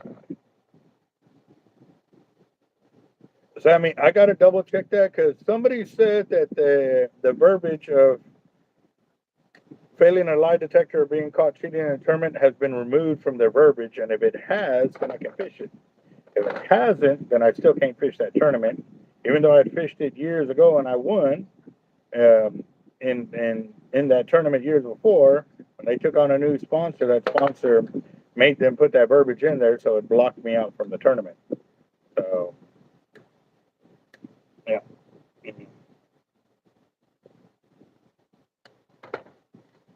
Who is the state representative for the Corpus Christi area? I honestly have no idea, boss, to tell you the truth. I've never been into too much politics. Like, the only reason I've been involved with the city because it's affecting us directly, with the amount of taxes, with the amount of uh, immediate impact that they have on me and my family, and it's hard for us to sit there and just ignore it and or not be proactive. And that's one of the main things they keep talking about is there's a lot of us that can make real change. You really can if you just get out there and vote. You know what I mean? You got to get out there and vote. We're not telling you which way you got to do it, but we're going to give you all the information of the guys that are helping the community and the ones that aren't helping the community. Because again, yes, I may own a business, but I am not rich by no way, shape, or form, other than I'm alive. I got food on that I can put on the table. I got a roof over my kids' head. We got clothes on our backs, and we have a family. That's how I'm rich. But again, it's getting harder and harder to keep all of that when a lot of people are standing by and not voting these crooks out of office. They're basically getting voted in by money. Money is paying those guys to go to take the day off from their work to go vote the people that they want in. You know what I mean? It is crazy the amount of support they get because money talks, guys.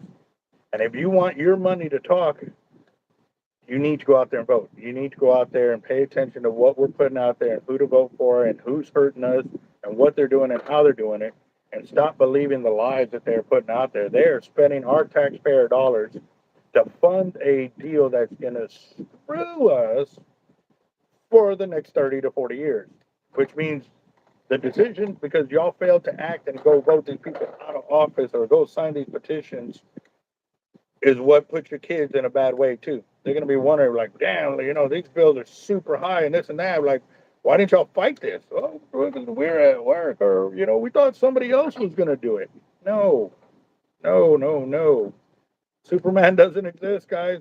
You need to come out here and fight for our rights to keep that, because if the mayor gets her way and she changes the charter to vote her out of office or get her out of there, we're going to have to deal with her until she truly gets beaten at the polls. And if they've got, hundreds of thousands of dollars to spend on advertisement, all people ever see is their names up there. So they automatically assume that they are doing good, and they are not good for the community. So I just.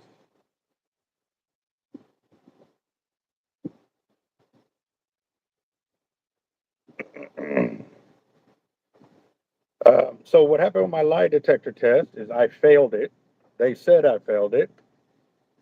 And the guy that was in second place knew I failed it before, or that I wasn't going to pass it before the tournament directors supposedly had already talked to the lie detector administrator. The administrator said the reason I failed was because I argued with these guys weeks prior to this. And so basically, it goes off your body's natural fight or flight.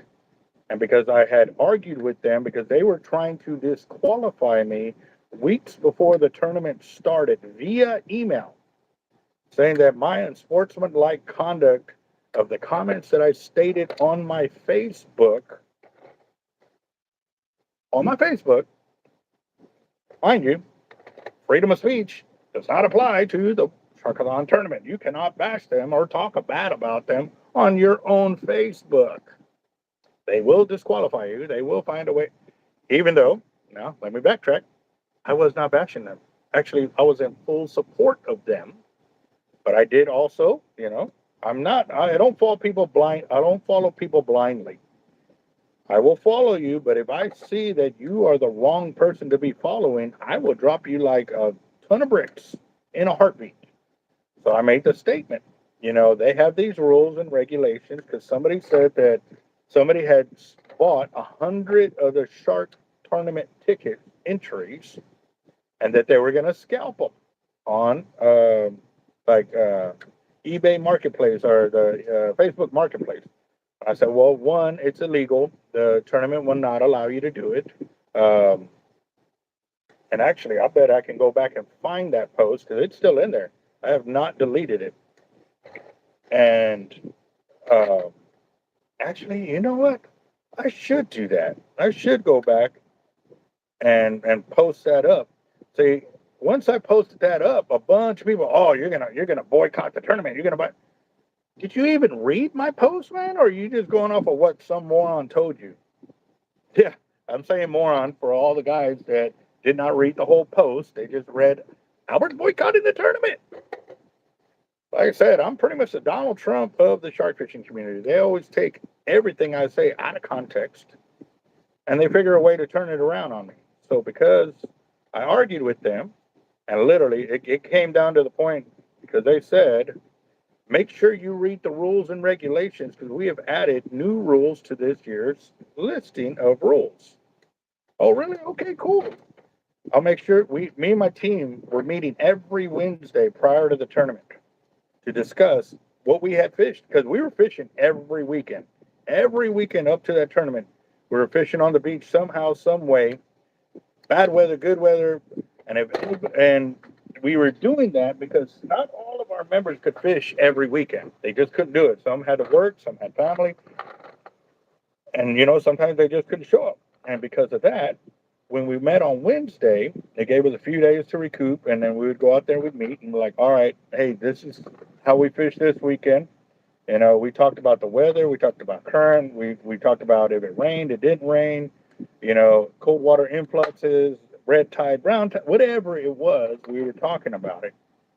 And the reason for it was so that way, by the time we got to Sharkathon, we can go out there and just those were all the things that you need to be paying attention to when you're getting into tournaments. All those variables will either help you or break you when it comes to fishing a tournament. If you remember what conditions it was when you caught this big old fish, can you replicate it when those conditions are there again? Or, you remember, hey man, it was like this the last time and this is where they were kind of deal, or this is what they hit on. You start remembering all these things. And I was doing that with my team because I wanted them to understand what I was thinking every time I went out there. How did I become such a good fisherman? These are all the things that I got them to start really paying attention to. And we got really good at it, really, really good at it. Um, and again, it showed because, we won. Without my team's help, we would have never gotten to where we were at because we had to work together as a team. Because I worked literally all the way till that Thursday night before I left here to go show up over there. I slept that I went down beach where they were at, and I slept till morning. Half the crew went over there to check in. We went after they came back. Like literally, we didn't get back to our camp till like 1 in the afternoon. But when we started running baits, I think there was only 3 of us that were able to get a bait out past the third bar. We got it out there, and actually, I almost had 2 past the third bar. I made it into the blue water or green water, like it cleaned out. I was like, I did it. And right when I went to dig in again, a wave picked me up and just wrecked my world. I almost took I think it was an 18-aught or a 16-aught J hook to my foot. It cut across the surface like that. I still got a half moon circle scar on my foot from that. I had to get the long line clip and undo my leader on the bottom, get up to the surface, swim to the kayak because now it already had pulled away from me. I got back on it and made it back to the beach. I mean, it was dangerous. But luckily for my long line clips, I'm still here. Well, later that night, I was like, you know what? We're sitting down. Let's go and start. Let's record us reading the rules and regulations for the tournament. So I had everybody in the camp. Hey, these are the rules, and they recorded me reading them. And I was sitting there reading them, and we went through the whole thing, and then we started thanking our sponsors. And right as we thanked our final sponsor, Land Shark, I opened the beer, took a drink, and I said, "Here's to winning Sharkathon." And at that exact moment of me taking a drink, the 80 Avid up on the rack started peeling line and taking off. And we're like, "I told you it was gonna work." And so we had probably half a dozen people that weren't even part of our team in our camp. They were in our camp watching me get up there, harness up, to fight this shark. And also, too, even when the beer dropped from the shark rack, it fell. The shark stopped running and the line slacked up. And I was like, dude, get me another beer before we lose this shark. They gave me another beer. I tapped at the top, took another drink, and it took off again. I was like, don't drop the beer. So I ended up, we had Matt Reedus up there who was helping me get harnessed in on that. And then also helping us film and stuff like that. And yeah, this is brought it into the surf, got off the rack, took the measurements, took the pictures. I went to go release her, and right there at the bank, we're at the high banks, and the water is real quick. So as soon as I turned her in, she slapped the hell out of me and swam away out of my arms. I didn't even have to get back into the water. She swam away. And it was a 8-foot, 8'5", 8'6" female bull shark is what she was. And I had the whole field beat by like 2.5 feet. Go to weigh in, and they take me. I get announced as the winner. About 30 people ran up there. Oh no, he was cheating. He was doing this, and he was cheating doing that, and he was cheating.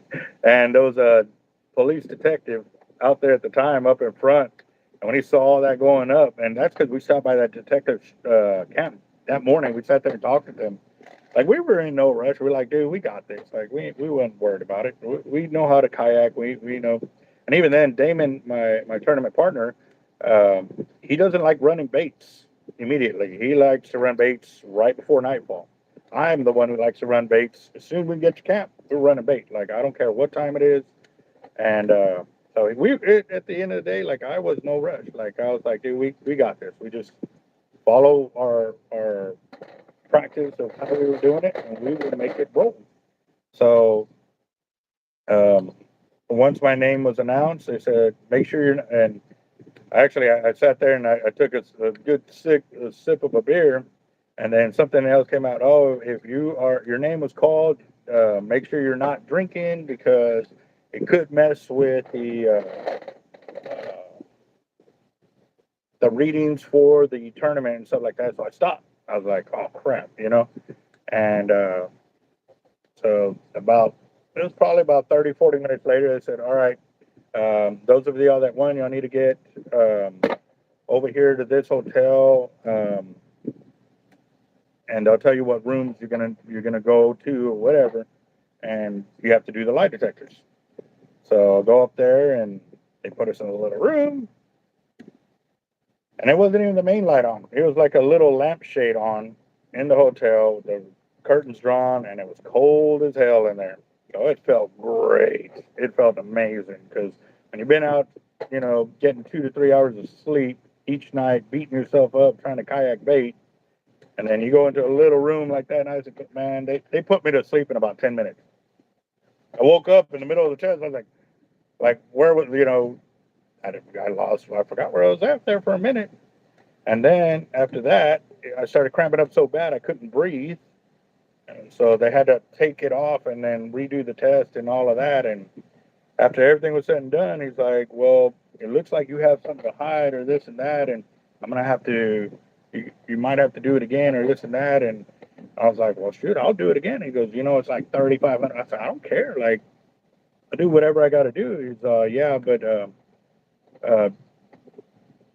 He's what's weird though is, and I remember this specifically. Like I don't remember the other question he said he asked me, but he said, did you fish Sharkathon? I answered yes. He goes, it did the same ping, and I could see it over here. He goes, it acted the same way that this one acted when I asked you this question. He's on what that tells me. He goes, did you argue with these guys? I said, well, yes, I did. I said, here's the emails. I showed him the emails. He starts reading them, and he said, that's why you failed. I said, what the hell does an email have to do with me failing? He said, because you're a fighter. He's I can tell that by now reading this email. He's when I asked you about Sharkathon, your body went into high alert, like it's ready to react. He's I know you're telling the truth because you're in here because you were in the tournament.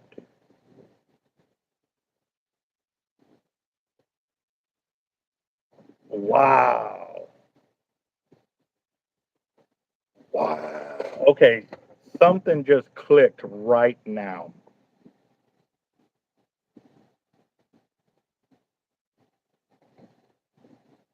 He said he asked me two questions about Sharkathon. I don't remember what the second one was, but the first one he repeated, like I just said.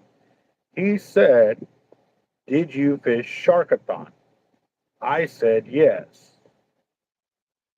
So it pings up, right? Then he asked, did you argue with these guys? And I said yes. He said, well, that explains why when I asked you if you fish Sharkathon, that it pinged up because you're angry about something. He said, but I know you fished Sharkathon and you were telling the truth because otherwise you wouldn't be here. You hear this, right? What I'm saying? So when it pinged up the same exact way on that other one, he should have known I was telling the truth because he already has a what you call it uh, a control question answered that involves the word Sharkathon.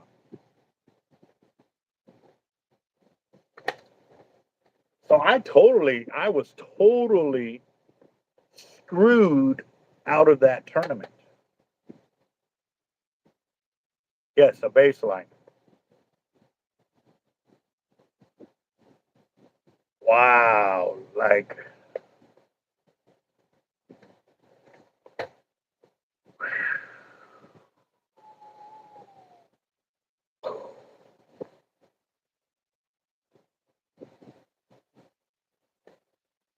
that.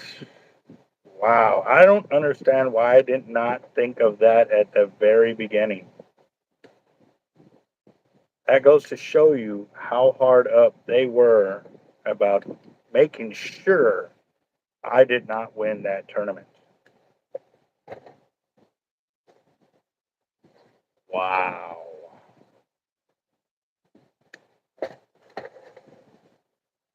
Yeah, tell me, guys, is that not deep or what? Does that not just hit the epitome of they were doing everything they could to block me from it? This was in 2013 when this happened. Today, I am still fighting with that deal because tournaments that involve another tackle shop, whenever that tackle shop sponsors their tournament, they make them put in the verbiage if you have failed a lie detector or have gotten caught cheating at a tournament, you cannot enter their tournament. This was brought up because I asked about the Shark at the Moon tournament. I have fished that tournament. I have won in that tournament before. That company got associated with it and then blocked me out.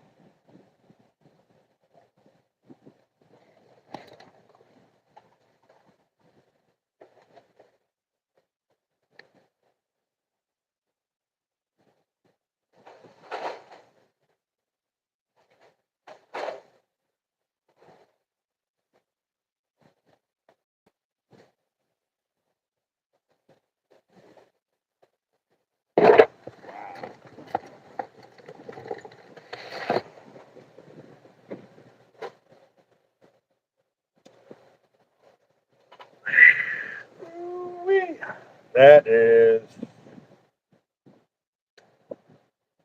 Oh, man.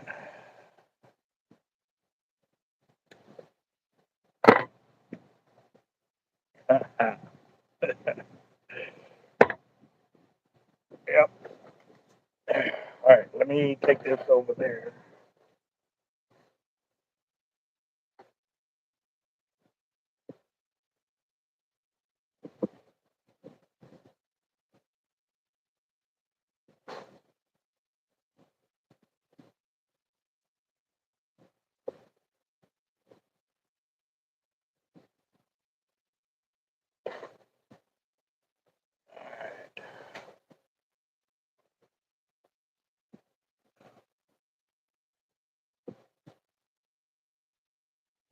Yeah. Oh, yeah, without a doubt. No, Henry Sinacetos won the fire drawing tonight for 260, so it came out to $208 for Henry. And yeah, pretty crazy. That is crazy. So, but again, guys, I'm going to go ahead and cut out. Hey, True North, sorry I didn't see you. I was kind of lost in the sauce of reminiscing of how I got cheated out of a tournament and still get cheated out of other tournaments because, like I said, they keep putting that verbiage in there. And it sucks because it says if you ever failed a lie detector or got caught cheating at a tournament.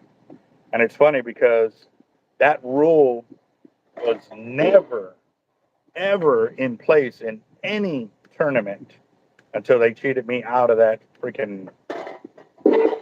tournament. Food for thought, huh, guys? That company seriously was doing anything and everything they could to keep me from being in the winner's circle because I was opening my own tackle shop and I was a threat. Still am a threat. But he sees it as a threat. I don't. I see it as I don't. You can control all of Corpus. I want to expand out further past Corpus. I want to be on the East Coast. I want to be on the West Coast, North, South, overseas. Like I want to go everywhere else. You know what I mean? I want my name known throughout wherever my gear can travel to show the amount of work that I put into my fishing and my gear that it is second to none. So,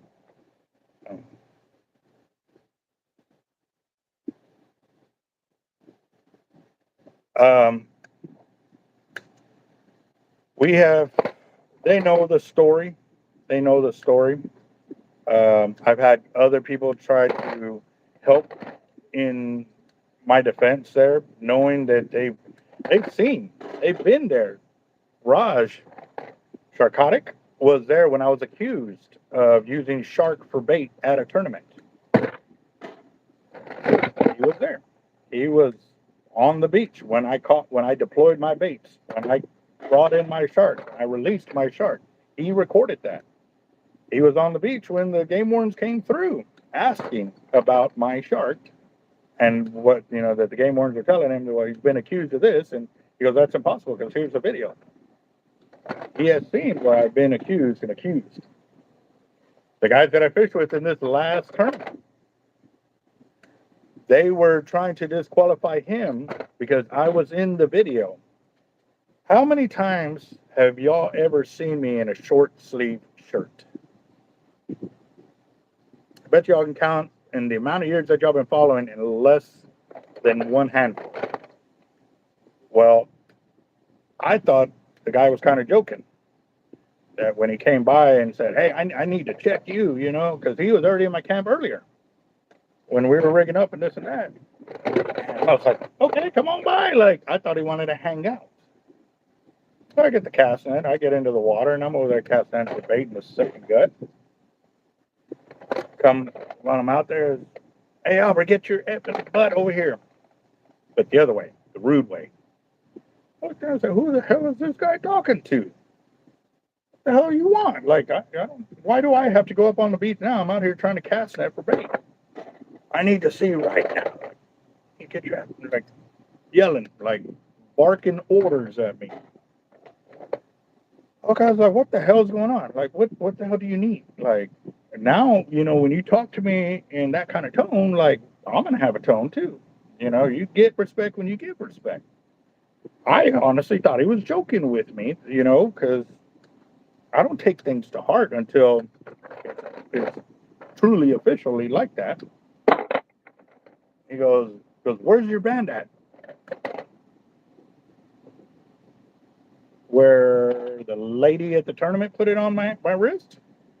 She wouldn't even let me pay y'all until I signed a petition. And then, once I paid, then she wouldn't let me walk away until she put those on my wrist. So why are you even asking? Like, that wasn't that part of y'all's procedure? Well, no, you were in the video and they said that Albert Team Hard Life was cheating or illegally fishing the tournament.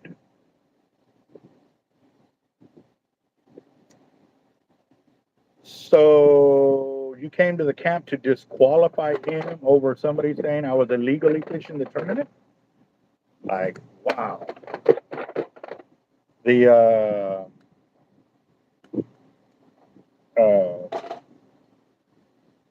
Bolivar beatdown. Yep. That's what happened to me over there, the Bolivar beatdown. And from what I gather from other people as well, that I was being bashed on by one of the guys there. Which is pretty crazy because he's the one who came to our camp. He's the one that inspected us. He's the one who saw my baits on the floor. Like, I didn't have a whole lot of rods, so it couldn't have been that. And he saw all the rods were marked. Like, he saw we were legit from the beginning. And for him to make those comments about me is pretty freaking sad.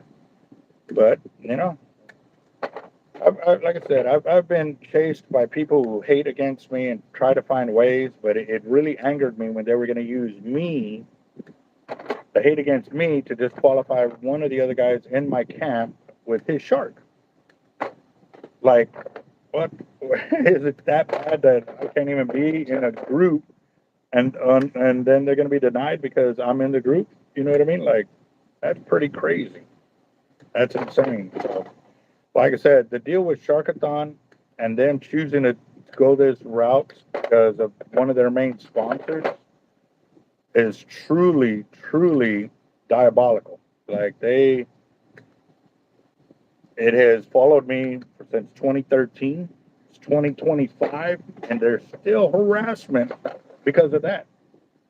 Even though I caught the shark legit, we had legit video from start to finish that I kayaked the bait, I rigged the bait, I fought that shark, and my team helped me release it. Like, it's pretty crazy. They were trying to disqualify the weeks before that. I found out even more about that tournament too, that they actually could see that whoever was trying to buy into the tournament, they were approving them and or denying them. We found out that they could have this ability years ago, or actually like 2 years ago now. And we found out because one of our other guys, his package wasn't there at the check-in, and they were trying to deny him. And so they called one of the board members. They're like, "No, I saw his name come up when they were checking in. I saw his name. We pretty much approved him immediately." Yep, they denied me from the beginning. They did not want me in that tournament.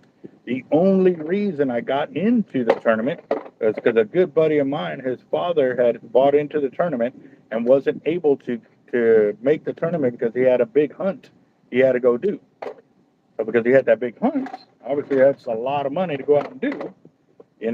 They sold me his ticket, and that's how I was able to get into the shark tournament.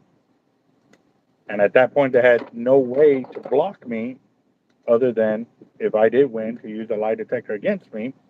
And now it's extremely evident that's exactly what happened. They stole that win from me and all the money, which was No, $18,000 was the tournament win for that. $18,000 plus like a $3,000 kayak, a $3,000 rod and reel combo, all the other, just everything that came with it, the prestige, the honor, the ability to say, hey man, I did this, we did this with my gear, our gear. You know what I mean? Like that would have been the precedence to blow us up. And instead they used it against me to block me from winning. That's pretty insane, guys. So, the tournament committee, they're the ones who screwed me because they were the ones who walked into the room after he said I failed a lie detector. He said, well, I have to talk to the board of directors. They walked in, and then not even like 30 seconds later, the guy that was in second place ran out of his room.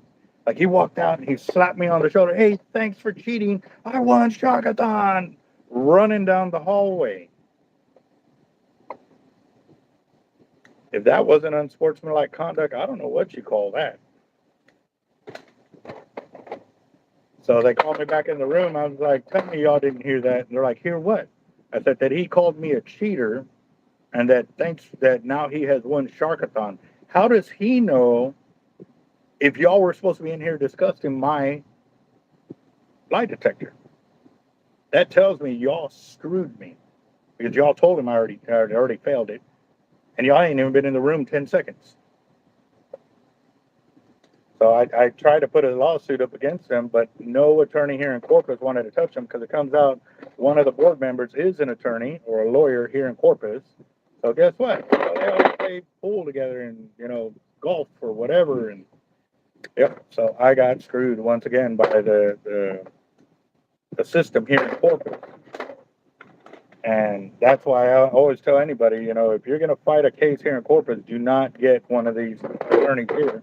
Because at that given time, you could be the one getting thrown under the bus, no matter how much money you throw at them, kind of deal. So I ended up losing that one because you only had 2 years to file that type of grievance for their, what did he say it was? It was a type of business, God, what did he call it? Like bad business. Like there was a bad, like it was something bad business, but it was more legal term kind of deal. So.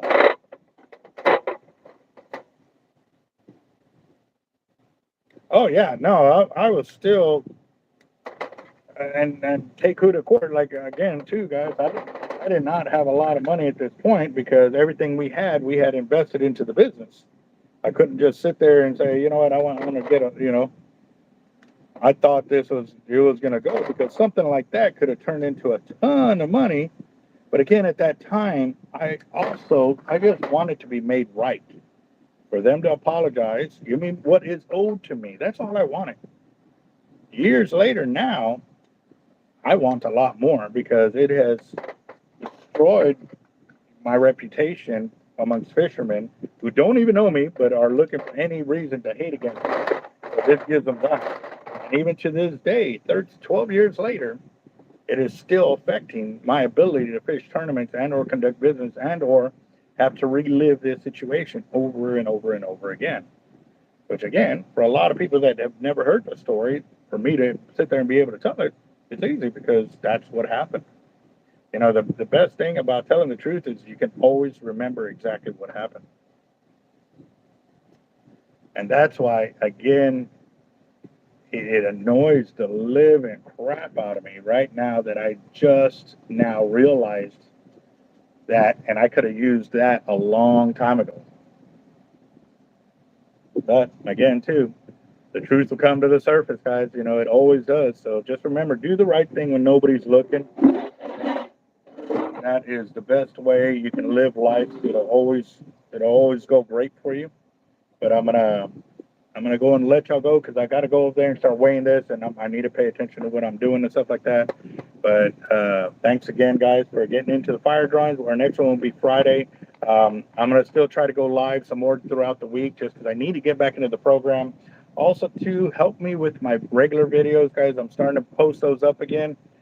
Go in there, start, communicating with each other, guys, because the more you comment, the more thumbs up you give, the more attention you give those videos, the more they're going to get posted out there, and the more they're going to help us. Also, too, go back through the videos, and the video that got you to want to watch my channel more or subscribe, give me a shout out that, hey, this is the video that started it all for me. I'd like to know which videos those are, so that way maybe I can get more people to get involved. So, yeah. Yeah. Well, you have a good one, Sammy. Hurtin, Fat Cat, John Darnell, Henry. Henry, congratulations again, boss. You coming by tomorrow? What are you doing? Um, but again, guys, y'all have a good night. I will talk to y'all later. I got to get to work. I got to get some work done before it gets too late. Later, guys.